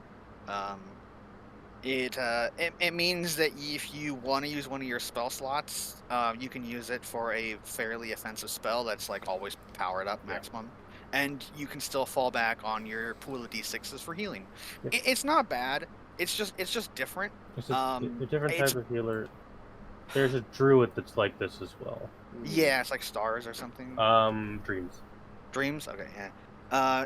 You like technically are probably a better healer than a paladin, because a paladin will use their spell slots for smiting. Yeah, you are technically a better healer than paladin. You're not gonna ever be a better healer than a cleric. It's just not really possible. Yeah, true. I think that's what it is like, it's the unfortunate thing that I think like that's just the thing with 5th edition is cleric is always going to be the best healer. You can make another class it's even better if you are light, I think. Not if you are a life cleric, you're just the ultimate healer. Yeah, because you roll so much more healing. Yeah. But that's what it's designed for. Life and grave are like the two best healers in 5th edition, because they're designed around being a healer. Yeah, they're built to be healers, which kind of gets around the healing sucks in like 5th edition. Healing sucks in Pathfinder too. Healing in combat just sucks. Healing in combat just sucks. It's a necessity. Yeah. Honestly, like, if we're talking Pathfinder for a second, healing in combat, there is only the cleric that can do that, or maybe or priests can heal themselves. Or maybe like a life oracle or something, because you need channel. Channel's the only. Channel's really good. There's a witch that's somewhat effective at it. Yeah, there's a witch build for it too. Yeah. But you have to. That's a specific build. For it. Like you can get channel as oracle, but you have to do a feat tax to do it. It's like 1 or 2 feats to get it. Yeah. You end up with more channels because you're charisma based. Yeah. So it's not awful. It's just kind of like it's less ideal. If you want to do a healing oracle, it's a decent build. Yeah. It's the thing that like I think it's the thing that you can do other at least out of combat healers that are very effective in other like Pathfinder or something. While in 5th edition, you're not really going to be healing in combat per se, unless you're a cleric maybe, and even then it's not really great. And then for out of combat healing, you've got cleric or some. That's an okay option. Cleric, druid, bard. The druid, the bard, they unfortunately have better things to use their spell slots on. Bards actually can become an amazing healer. Doesn't Witch have a like a healing hex or something? Witch has a healing hex. It can be used to great effect in undead campaigns as sorts of damage. In Pathfinder, the Witch, the healing hex is like a must for a witch. But the thing is, it's everybody gets one is basically the rule. Yeah, Witch has better things to do than heal. Yeah. Yeah, true. Like, out of combat, they will be like, well, what's the first thing I can do? Healing hex you. Yeah. Like, they're the first healer. Bard has better things to use their actions on. But out of combat, they can just be like, I also learned cure spells, so I had some slots left, I could use some on healing. Like, I mean, as an Inquisitor, I have a healing spell for emergencies or out of combat if it's needed. Yeah, but like... I'm not a healer, but I have a healing spell. It's unfortunate that it's like... It's one of those things that's always been an issue, is oops all clerics when it comes to having an actual decent healer. Clerics, by design, are just the de facto healer. Yeah. They're built to be healers. Yeah. They got away from that a little bit.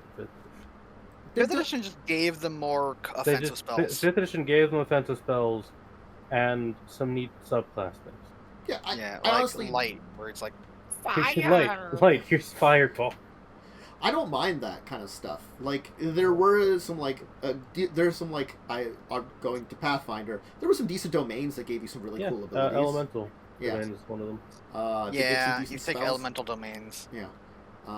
Even some of like the weird, like the subdomains, just add some really weird spells, like weird abilities. if I'm playing a cleric in Pathfinder, I'm more partial to big hammer smack and face build than offensive spells, but that's me personally. I mean, I think it's again that big thing of like Pathfinder 2nd Edition added in. Oops, we actually have cantrips now that are actually decent. Yeah, oops. Cantrips are not shit. Cantrips are good. That's one of the. So 5e, this is slightly on topic of Warlocks because we're talking about spells and magic. 5e did a good job of like shifting the balance a little bit on spells. Because, like, you have cantrips, which are consistent. They will always be good. They level up with you. But they usually do less than, like, a full-leveled spell. But it means you can, like, act the part of a wizard who's, like, throwing magic all the time. As opposed to, well, I'm out of spell slots, kids. Let me just pull out the good old light crossbow. And you're like, because, stereotypical wizard is, like, this old man. She's this, like, 80-year-old man. Who's just like, hey, just pull out this crossbow here. Oh, I missed because I don't have any attack skill. I don't have any bab. So it's like, woo, real fun. So like, but they also like took away a lot of things. Like concentration can be a little rough depending on what kind of class you're playing. Yeah. I really don't. The weirdness of concentration. Like, there's a lot of spells that are just like, oops, it's concentration now, and I'm like, yeah, some of them don't make sense. Yeah. But some of them do. Oh yeah, right. Plenty do. And the thing is, in older editions, there was always, you could have one concentration spell going. It's just that there's a bunch of spells that weren't concentration that are now. I have slightly I have no fucking idea how to tell if a spell is concentration in Pathfinder if an enemy is using it. Because I technically I have a thing that fucks with their concentration, but it doesn't come up because there's not a lot of concentration spells. It's ongoing spells. Yeah, like honestly, like illusion types. The thing is, most of the time you were encountering things, they drop their illusions when you got into them. If I shoot a enemy, they have a -4 to maintaining concentration. That's pretty good. It does come up. It doesn't come up that often. No. But it's. I don't think it's actually even come up at all in Stolen Shadows because we're not fighting a lot of. And most of the mages you've been fighting are like they throw out some illusions early on, and then are like, and then have some buff spells or something. You know? I mainly took it because it gave me gun proficiency. Oh yeah, guns. But yeah, like Warlock, it's in a area that it's like it's good but not great, and with a few small changes. It has the potential to be very good, but in its current state, it's just a little bit boring, in my opinion. It's good for like a 3 at 5 maybe level dip, Yeah. but like really no more than that because you just don't really get anything afterwards. Some of the subclass features that you get at like 6th level and 10th and 14th or whatever, they're pretty good, but the problem is they're part of a pretty underwhelming base class. Yeah. And if you're multi-classing into Warlock, you're mostly doing it for the short rest spell slots. Yeah. It's a weird thing that like a lot of classes and stuff in 5th edition, even some of the weaker ones from early on, they've added subclasses and stuff that do stuff to make the base one feel better. And honestly, like you can argue that some of them feel weak, but then like, honestly things like, the base, I'm just a punch people martial artist monk. It's one of the best subclasses in 5th edition. Yeah, it makes that, because just like, I gotta be honest, normal 5th edition monk is just kind of there a little bit, it feels like. I'm a big fan of it, but it's definitely a class that is hard to play effectively. Yeah. I feel like the subclasses really make it. Yeah, because I mean, the subclasses also drastically changed how it acts. And I think that's the thing is they could do more stuff like that with the Warlock, but I think it's like the Warlock subclasses have too much work to do. I think is what we're kind of saying. Like, yep, these subclasses can elevate a base class to make it a better base class, Yeah, which is what Warlock needs, and it kind of doesn't have. Yeah, like it has some elevation from those subclasses, but it can't do enough. You know, like honestly, like we can point out there's a bunch of classes that are just fun to play, pretty much no matter what you do. Even if the subclass is relatively bad, the class can do stuff. I feel like that's like if the subclass is really bad for you in the Warlock, you're shit out of luck. Yeah, if you pick something that's not great, you're just not gonna be great at it. Yeah, I think a lot of it also is it comes down to like perception, and not like the skill perception. Which, like all these our people appear. have a passive 16. But it's the perception of enjoyment at the table. Like if you are playing let's just say you're playing a Celestial Warlock, right? And you're kind of going for that, I can kind of heal. And you're playing with a Paladin, a life domain cleric, and then like a Barbarian or something, because I don't know, Barbarian, why not? You'll probably not have fun. No. Because the cleric and Paladin have removed you from your job. Yeah. So you're just a bad caster at that point. You might as well be playing a sorcerer or a bard. Like, just play a bard. Just be a bard. Honestly, just play a bard. Yeah. Now, because Bard is really good in 5th edition. Bard's really good. I don't like the mechanical theme, but it's still a good class. Mm-hmm.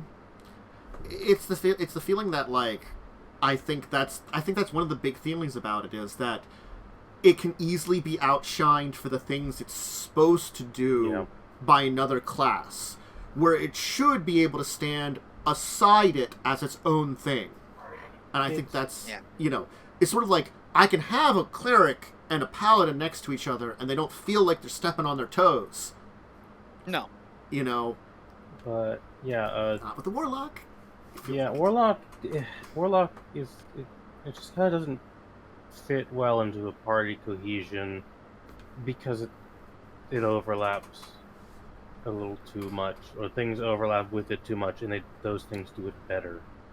If you had like a fighter, a monk, a warlock, and I don't know, like a rogue, that would be a pretty functional party, because the fighter and the monk will want short rests because they have a lot of things that are tied to short rests. More so for the monk because they're key. And I don't know, rogue is a rogue, right? But you could very easily fill the role of the magic person. You'd probably be doing the Pact of the Tome, probably. Yeah. To get like ritual spells and things. So you'd be the support character and blaster. And honestly, there's some abilities that I know about, like the art, like where you get the detect magic at will, like the sight. Magic. That's very good. That's just really good, yeah. Yeah, because you don't have to either just cast it or spend the ritual to cast it, which is time consuming, which you don't always have that 10 minutes sometimes. You can just be like, I use this thing. Yeah, my dumb, stupid witch in that one game had that for a bit. It was really useful. I think that's the thing, is that, like, some of the invocations can make you feel better and more useful.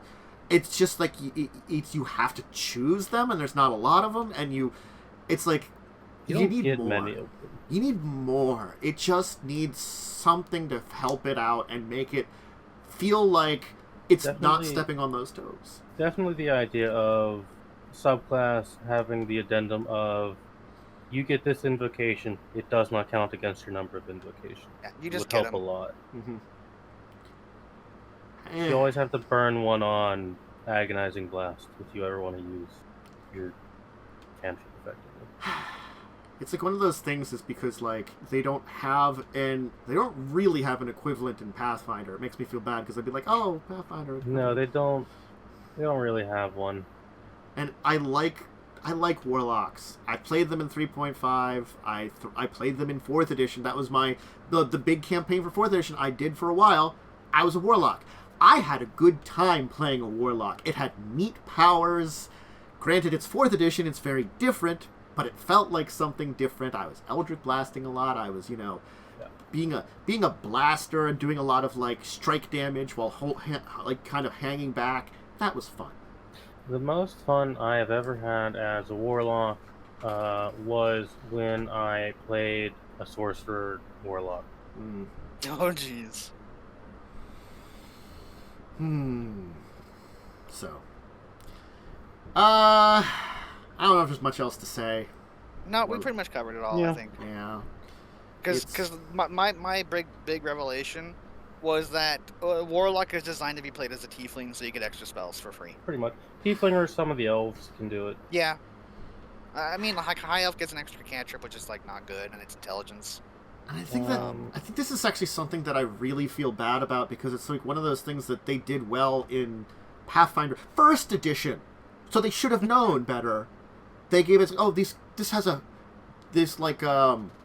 these favored class bonuses might be a little better or something. They all gave them all favored class bonuses, though, is the thing. Like, maybe this one seems cooler, but they kind of set it up that you could play anything. And 5th edition is sort of like, well, if you're a Dragonborn, you should be a fighter. If you're a Tiefling, you should be a Warlock. If you're a Dragonborn, you should be a Paladin. I'm sorry, Paladin.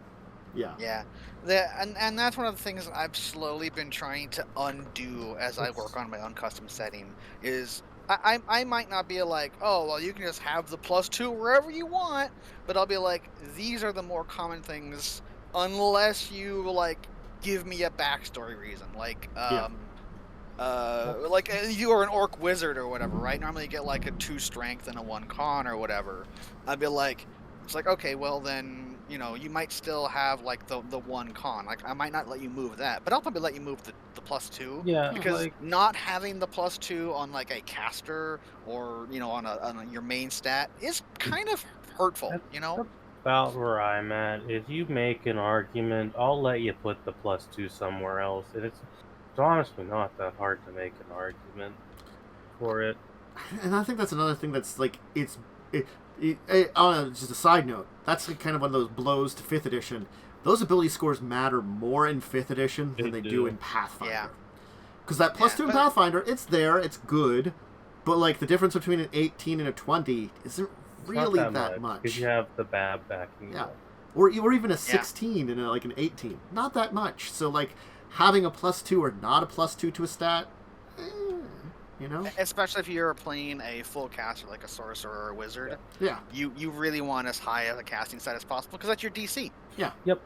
But you could still pull off a 16. Like, you could have a build of it. It could be like, well, I'll just play a sorcerer that doesn't do DC-based spells, Screw it. Yeah, sorcerer that does attack-based and buff spells. Yeah, that's perfectly fine. And you could build to that and just have, like, a lower charisma. It's like, I've got like a 15 charisma. I'm only going to get up to, like, 5th level spells in this campaign anyway. Yeah. Yeah, just blaster sorcerer. Man, range touch attacks. I'm specialized in them. Yeah. Yeah. So, you can't do that in 5th edition. No. The ability score is just so critical, in a way. It makes a difference. Yeah. That is so much. That's Warlock. That's Warlock. That's Warlock. We had a week of games. We did have a week of games. Did anybody... we did stuff on Sunday, eh? Yeah. Did anybody do anything on a... No, we didn't do anything. I didn't do anything on Saturday. I don't do shit on Saturdays, I don't really either. Not yet, you don't. That's true. I'm gonna run that little thing eventually. Yeah. You went to, like, I don't remember what the plan was. The Flash Raider plan. So out of it when I ran that game. That was Tuesday. We killed a giant Flash Raider, that was right? Tuesday. Star Wars? That was Tuesday. Oh. Star Wars. Oh, man. Oh, yeah. What did we do? Yeah, I don't know. You finished up at a party. We finished up at a party. Someone party. Had, like, a super philosophical conversation with someone else's mom. Yeah, that was the summoning of the and then, ghost. I felt bad for his mom, She's, like, kind of fucked up a little bit. Yeah, I felt bad for her. She's, like, lonely, and she's got, like, problems. Look, she's not my type, but I'd be willing to be friends with her. I don't think you're her really type old. Either, I'll be honest. Yes, because she's tall. Because, I grew up with halflings, so I have a, Well, anyway. Yeah, he likes short women. Look, I'm not saying it's a thing, whatever. Anyway, moving on. You had to talk with someone else's mom because that someone doesn't like their mom, I guess. I was on a date with their daughter. You were on a so I date couldn't- with that character's sister. Yeah. Yeah, I couldn't talk to the mom. I would have talked to the mom, but like I wasn't thrown She- there. Be like, here, talk with my mom for a little bit. She's like hates being around lots of people, so she kind of just left eventually and went to take a nap. Yeah. But then you did some street racing. We did some street racing. Yeah. Two people I like sucked. sucked real bad at it. It was Yeah, fine. You tried. It's okay. You attempted. Who am I playing in that? Ari? You're the snake lady. Yeah. Yeah, basically, Ari was dragged along thinking like, oh, we'll go clubbing or something. That's fun. I was like, no, we're going to do street racing. Sucked at it. We didn't get any extra rolls to try again. So she just like sat around and like probably was on her phone listening to music. Yeah. You have to She hang didn't with some have halflings. Eh, they're If you kind of like tiny. halflings. I mean, we probably went to a bar afterwards. You probably did go and get drunk after. Yeah. I can't get drunk, so I You- just drink for the flavor. You can't. That's true. You're immune to alcohol. Anyways, someone did a bad thing. Well, illegal thing technically. Yes. Someone. Someone the did a summoning and summoned their grandsire back to the plane, but not really. And Richie, they got me. They got me on this because it's sort of like, here, watch my cat, and I'm like, what? Yeah, I watched my cat. What? So I'm like, we should check in with her before this time is up. This sounds bad. Yeah, and And you it know, was. channeling a lot of magic into someone's face usually hurts. Oh, Jesus. That's where the brain is. So that's where the magic comes from. It was a thing, and we dealt with yes, it mostly. She exists, kind Mm-hmm. of, in a weird state of being. Yeah. Yeah. That'll maybe have consequences and benefits. Oh, I'm sure already. Will she help you? I don't know. She's kind of a dick. Yes. Sometimes. I mean, I honestly probably don't really trust her. She's a very old kitsune. Also, it's not technically her, because the real her is very much dead.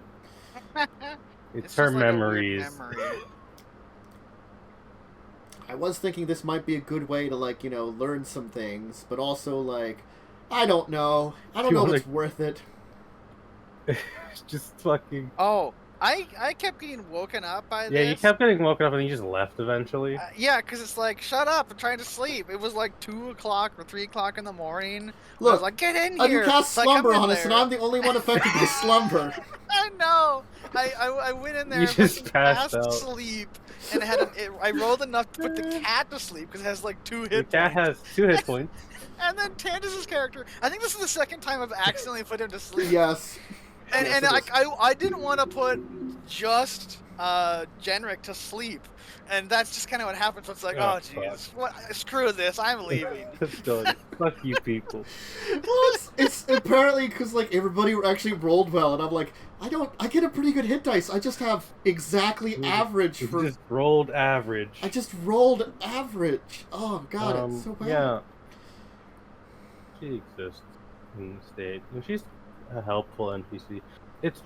She mostly is there so I can bully sell. Yeah, I mean, that's good times. Because she is a sassy grandsire. Mm-hmm. It's important. Also, to me. she might help. Maybe. I haven't decided. If you ask, she might. She'll give you lore if you ask. Ah, You learned about why the world exists the way it does, Yeah. vaguely. got some history. That was nice. Got it too long, didn't read on that one. Now you're gonna go into like a sewer or something. I think I Yeah. was in the bathroom for that, but I already know what happened to the world out of character. Yeah. Now you're gonna go like So- explore a sewer or something, which I still have to prep for. Mhm. I've realized because of this game, mostly because a lot of sci-fi / cyberpunk maps are really big, I actually just needed to get like the subscription for Roll20 so I can upload maps that are larger than 5 Because the megabytes. size, yeah. Because these maps have a lot of detail on them, and I'm like, fuck, fine. I guess I'll spend $10.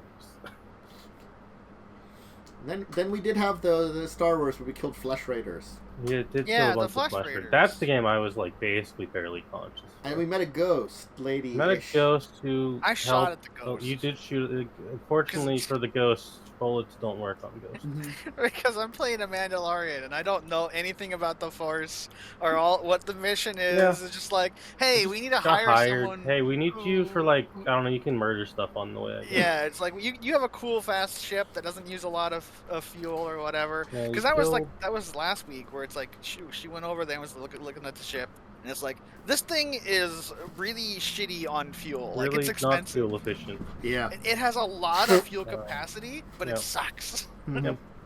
Yeah, you did Flesh Raider murder. You killed a big one. You got a weird box. Talked to a ghost. Got some information on another planet you might go to. And someone got a trophy of a Flesh Raider. Someone Oh, has yeah, a we big cut old its Flesh Raider fucking head off. skull. Hell yeah, that thing is freaking getting mounted yeah. somewhere. Now, oh, I'm and playing Cell, the fucking Mandalorian, all right. Cell fine. got his NPC girlfriend a lightsaber, even though she's not his girlfriend, because he hasn't made the requisite checks for that yet. It's just kind of like, thanks for the gift, I guess. Every gift he gives, it makes the DC lower by 1. Mm-hmm. The DC was 30 originally.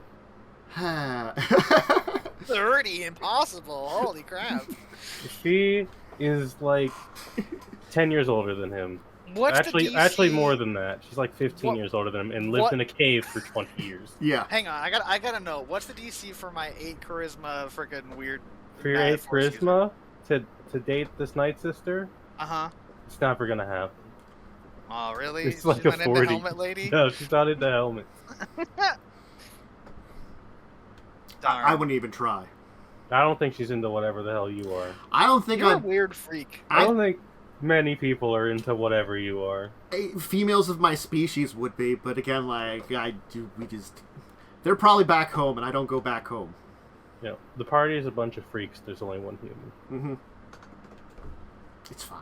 They're okay. Well, there's a Mando now who are technically human. We did play Skulls and Shackles. Where are Played you? Skulls and Shackles. I wasn't there. Mhm. We fought a big cat monster. Yes. Well, I didn't. I didn't help with that. No, you That didn't, wasn't my because fault. they're like, check this door. I like and there's like, a big there's cat part monster of in me the inside that of it. is if I didn't meme and go back, Uh, could have caught that woman. there was a But possibility. I wanted to go and yell at them. Honestly, you had him open. You had Yakul open the correct door because it was actually hidden from the other door. But I'm like, it's not hidden from this direction. So it would have just pounced on him if he had opened up the door that was straight at the top of the stairs. But yeah, you just opened the double doors God, next to it, and it was I- like, "Meow?" I love that that Big rats. happened. And then the next door Yakul was going to open was also another fight. It was. Oh my god, the one upstairs. I'm like, God. I'm like, Had yes, mandrakes in yes, it or something. open it, yes. Oh, He just chose all the wrong rooms. Yeah, and then we did plot progression. Yeah, that's plot progression. so like Yakul though. And now we're at a boat race. You're in a boat race, and I introduced a crazy cast of characters who might just show up for a boat race, and other ones might show up again. I don't know. Also, 3 of them that really want to murder you. Yeah, Yeah, there's 3 of them that are assholes. yeah. And one of them that's a meme. I only know one of them personally, 'cause I Okay, killed her. so the ones that I remember were the Wormwood, specifically the one were-rat or whatever who carries a coffin around, because that was Yeah. memorable. The Ocean's Problem, because that's a meme, and like the Ghost Sorcerer. Like, Yeah. I remember the Ghost Sorcerer, the weird Kraken lady, and then like everything else is like I don't remember any of that. Yeah, it was a lot of NPCs. My mind was like, It was late at that point in time trying to introduce them, and it's sort of like, It was as I late. use them, they might like show up some more. yeah, like they'll maybe show up in the race. So that's all. Things will be happening with them, so you can react at that point. Yeah. Because as I was trying to say, the original race is like you could run it in like a half an hour to an hour. Yeah, because that's just how modules are designed. They don't do a lot for it. It's just like make a bunch of checks. Oops, there might be the possibility of Over here, if you make a wrong choice, there might be some wildlife that would attack you or something, It's you know? like the amusing thing of Pathfinder modules of, here are checks, did they fail checks? Here's thing to make sure they can progress anyways. Yeah. It's such a Because it's cool an AP, idea, so it has a story. and it's just like, I feel like they could have done a lot more. I'm just saying. Yeah. I feel like I don't want to run an actual like campaign, like a book campaign, just because they feel like they're very shoehorned. It highly depends on the book. The Yeah, earlier ones are worse obviously. than the later ones. Like even like Yeah. this one here, Skulls and Shackles, it is technically shoehorned in a way, but they do it very subtly, a lot better. You know, it's sort of like you helped out this lady. She's like, "Why don't you join the regatta? You could join the pirate council." And Yeah. like it was like, "Oh, that sounds really cool." And then you get an island, and It then was it's like, a little more natural than what Carrion Crown did. yeah, Carrying Crown is just like, "Fwah! Line, Go to this go there, place, idiot. go this place, idiot."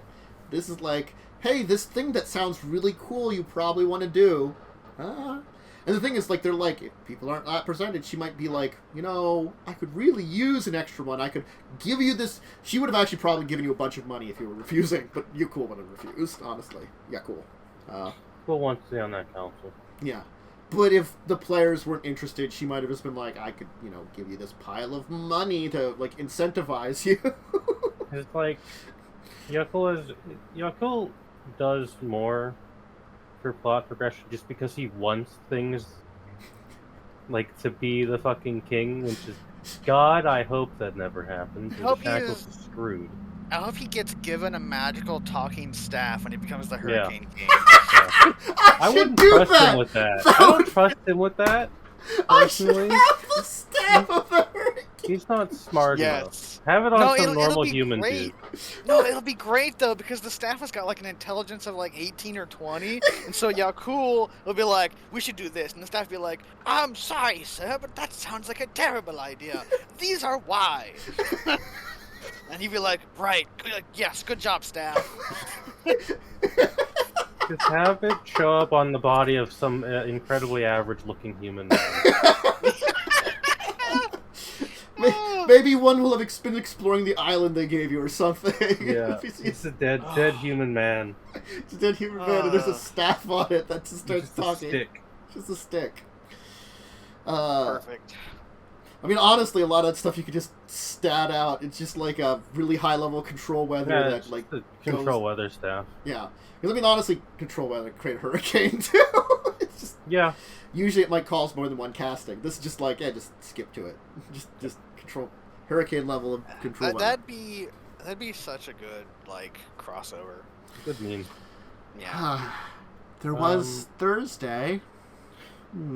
There was Thursday. I regret none of my actions. I enjoy all of your actions. Carrie All I got remember was someone had their spine removed. I talked to a hot demon, and turns out it's Carrion's aunt. Yeah. Turns Have a out family reunion. Bye. it was exactly that. Have a family reunion. Bye. It's like, I don't like you because you're a demon. And she's like, I enjoy this that you're not having... She's actually probably enjoying she's not having fun. She's a demon. Good. I mean, really, like, she's just... She would kind of want to catch up with her. But also the fact that she's unhappy about her there just, you know, feeds that demonic need to be a bitch. Oh... No. She did like teleport a guy's spine out. Yeah, which is hilarious. It was also it's also an awful thing that she can do. That's pretty cool, though. Mhm. Like, Cole is pretty pro this lady being around for a little bit. I don't know why the other two don't like it. Yeah, her demonic abilities involve some spatial magic manipulation, and she also can summon basically demonic animals to her aid. If I hadn't made Cole married, Mm-hmm. I would have flirted with her in front of Carrion. Mm-hmm. And she looks a lot like Karen's mom because twins.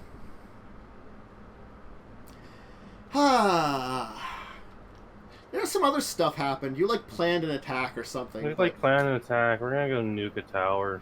Yeah, I honestly, like, as soon as you do the attack, I'm just gonna be like, things happen, it gets nuked. Just summon a hurricane. You are just gonna summon a hurricane, so I mean, like, that's a thing. And I gotta be honest, like, the case you guys presented for, like, freeing the Lich, I'm like, yeah, these people would just free the Lich. They're It's like the unfortunate nature. The two people who are against it don't have charisma. The two people who are for it are all charisma based. Also, like, you're presenting, like, well, the risk is he'll either attack us or we'll free him and he might attack us. Yeah. And it's sort of like, but, so, either he's... If we free him and have to fight him, it's just like if we didn't free him anyways. Yeah, that's what I'm like, that's not an argument against that. That's, in fact, an argument for... Yeah, that's, like, for doing it. You know, if you have a dude who's like super evil and is chained up, and you know they're evil and do bad things, would you want to A, set them free so they have mobility to do evil things to you, or just blow them up while they're disabled? The thing is, though, it's also like Urberg or Orberg, whatever. Yeah. Everyone there's already evil. Yeah. Oh, jeez. You're either a peasant or evil. Yeah. Oh, like, everyone's no. already shit there, so... Yeah. The place is known the Lich will make it no more worse. 99% of the planet's necromancers and liches come from Urborg. Yeah. Releasing this Lich will change literally nothing. It really will. Oh. Yeah, sure, why not? Release it. There are a lot of liches over there still, and I gotta be honest, the person they're working for is, like, neutral just barely, Yeah. She's probably, like, true neutral, leaning on the evil side, because she's like a powerful necromancer that's like, well, lichdom doesn't really seem like the thing for me. And that's what she said. But if someone made a really good case for it, she might do it. Yeah. It's... Nah. It's a shitty place. It really is really awful. Yeah. I mean, and Carrie could take over it. Maybe she could make it better. I don't think anything can make that place better. Nuking it from orbit. I mean, you can make, like, the life of the peasants a little better, but it's still Yeah. going to be evil and shit. Yeah. Well, I mean, like, nuking it from orbit would probably release the horrible death dragon that's nuking it sealed from there. orbit would be actively worse. Yeah, because there's, like, a tar swamp where there's, like, a horrible, like, dragon Yeah, it's like who's, a like... primeval dragon that, trapped like, down there. its voice causes things just to die. Yeah. So... Well, don't nuke the tar swamp. You have to Nuke nuke around everything the tar around it. swamp. Strategically nuke everything Yeah, that's not that. Nuke around it. I mean, I did like Kaz's suggestion of empowering the staff. God, he's so stupid sometimes. So, there's this thing called a broken phylactery, which might still have parts of this Lich's essence, and it's embedded in the staff, and you're going to super empower the staff, and maybe perhaps bring back this, like, probably, like, 20th level, like super demi-lich kind of thing with probably, like, other special abilities, like, Seems like a bad idea. like, like Vecna. Like, if someone gave you the option of, like, let's resurrect Vecna. Well, hang on. Is this third edition Vecna which or fifth Vecna, edition actually? Is it Vecna? third edition or fifth edition? More Fifth third... edition one's easy to kill. Yeah, a third edition before Godhood. See, that'd be a problem. Yeah. Yeah, that's an issue. Because honestly, I wouldn't, like, use shitty, like, 5th edition stats for it. That's your shitty third edition or fifth edition one. Yeah. Alright, he's dead. You win. Congratulations. We did it. He's so weak. Yeah, he's kind of shit. Yeah. Can we trade Kazrin for the other goblin? Can we just throw Kazrin into, like, a tar pit?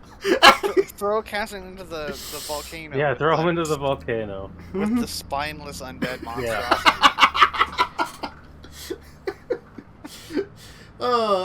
I'm like, oh god, it just brought the fact that, like, for whatever reason, undead aren't immune to anything, and I'm like, some of this stuff doesn't make sense for undead. No. It's certain ones, like Ghost, I think, had the most immunities. Yeah. And you have to get to high CR. Yeah, they low start CR having undead just kind of suck.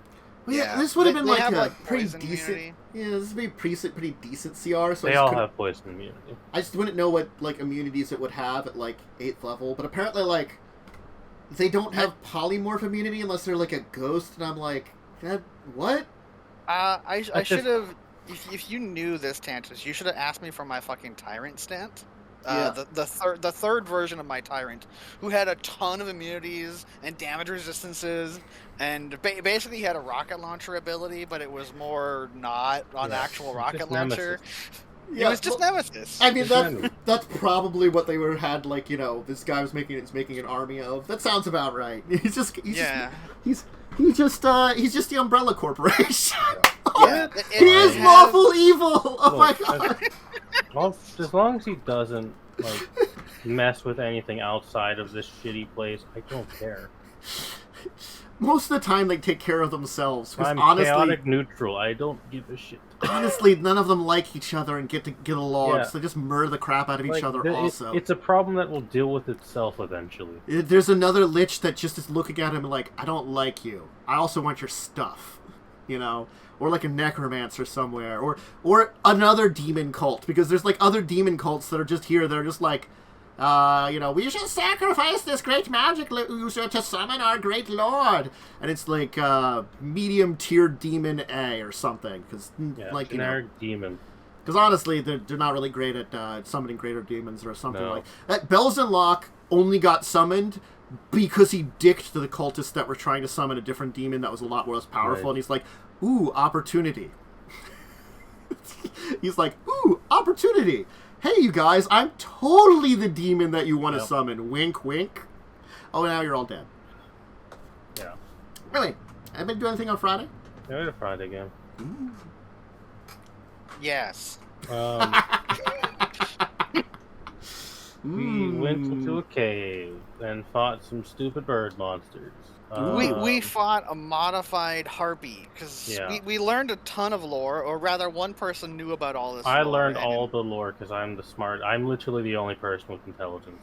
You are actually the only intelligent person in the party. But it's like there's like 3 different tiers of harpies. There's like these harpylings, which are like the tiny, terrible ones, and if they consume enough flesh of men, they evolve into like a Pokemon. They half-harpy. evolve.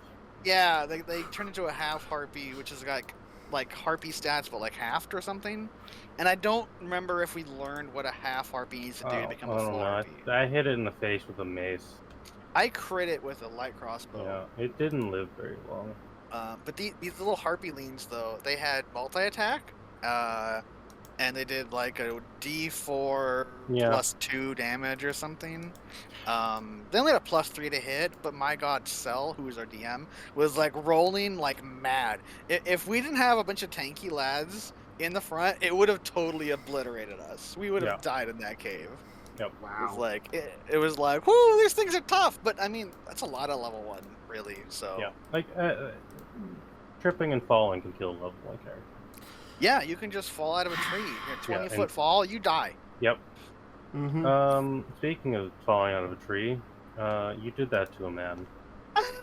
Yeah. So some bandits just kind of like show up on the road, and it's kind of like, well, they look like bandits. They're wearing black clothes. Black clothed people don't offer to help an obviously pushed over tree out of the road, and so it's like, I'm gonna like do something. So I pulled out my light crossbow because I'm hiding that I'm a spellcaster, and then it's like, oh hey, just give us some money, and then so it's like I didn't want to do the first thing, and I then tried something.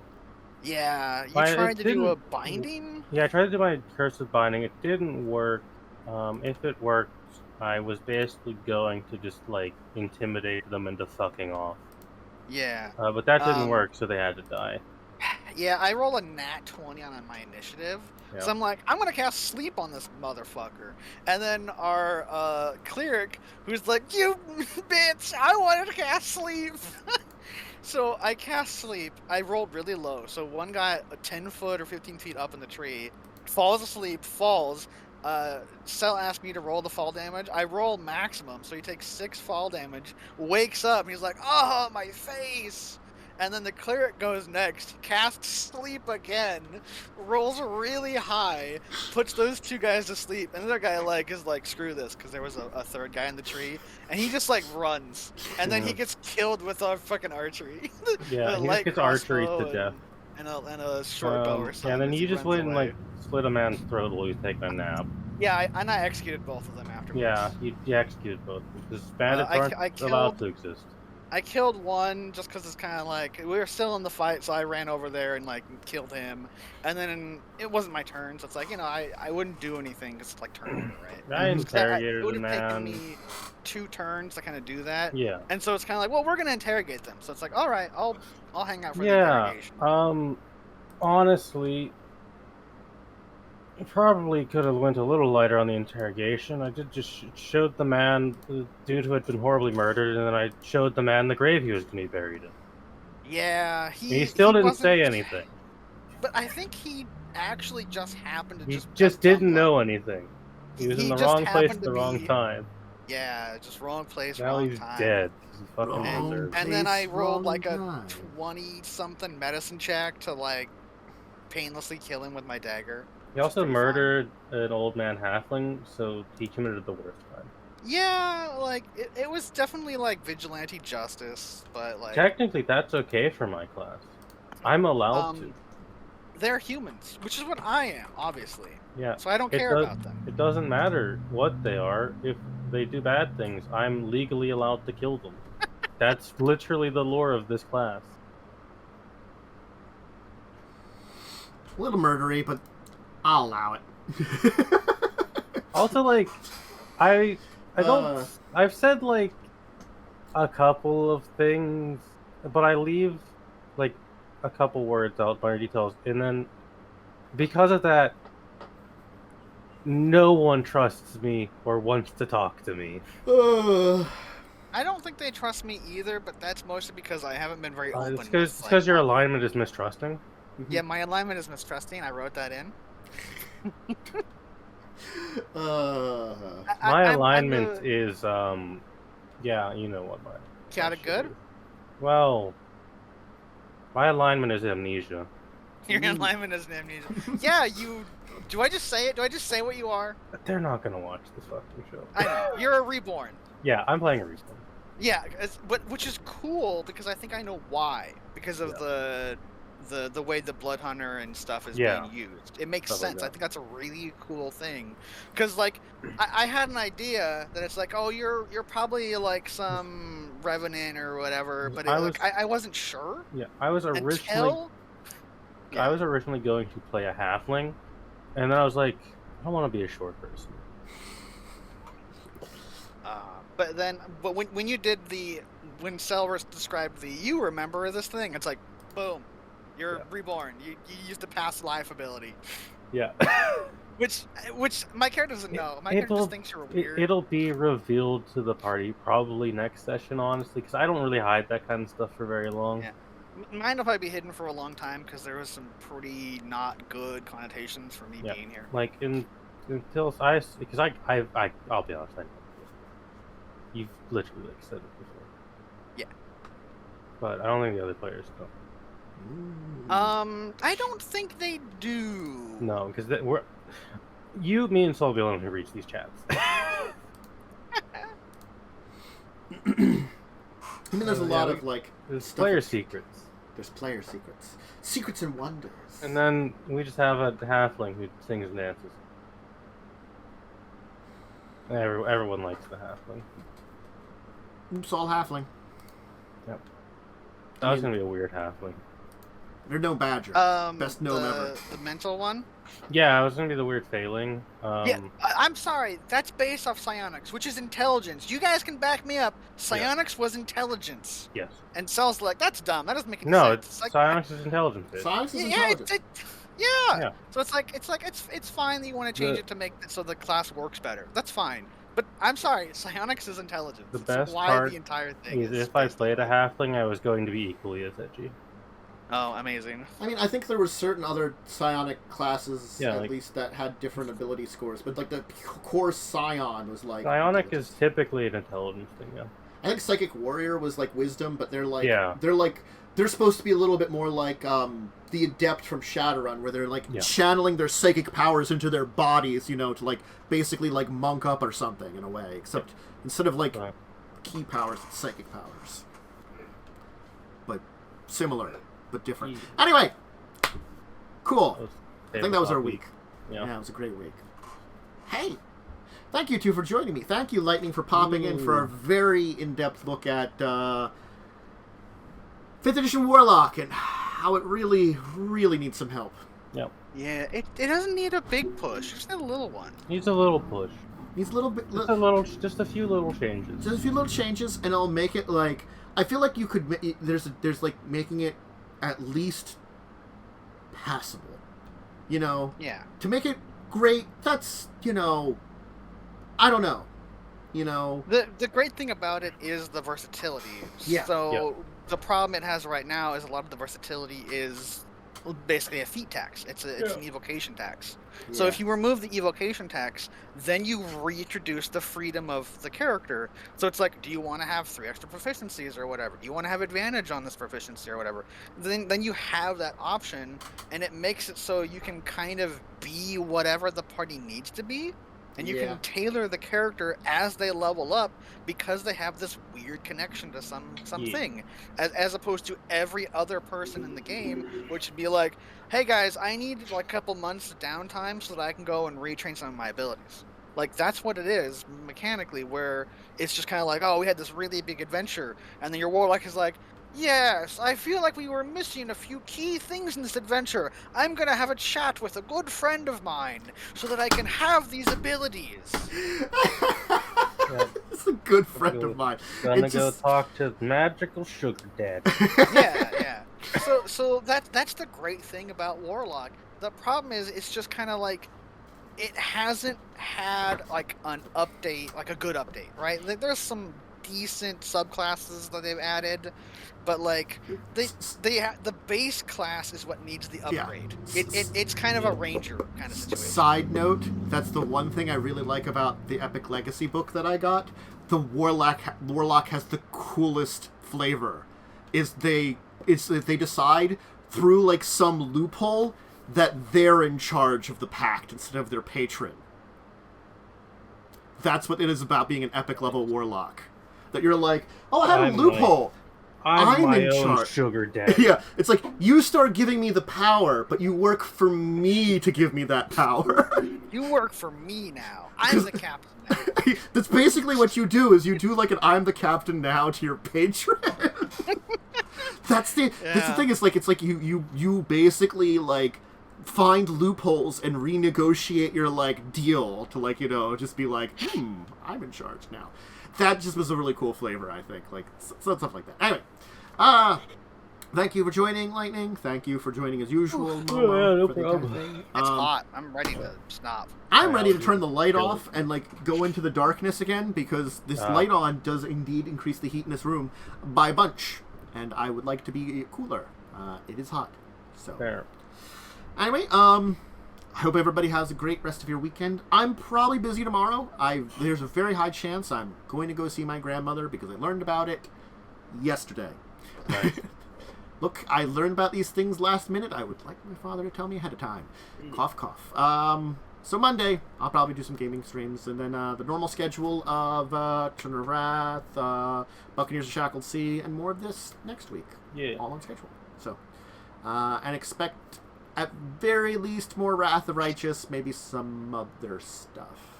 I don't know what else, definitely. But I can only tolerate so much of that game. That'll be something I'll talk about, probably on Monday morning. But anyway, for now, though, farewell, everybody. Goodbye. Bye.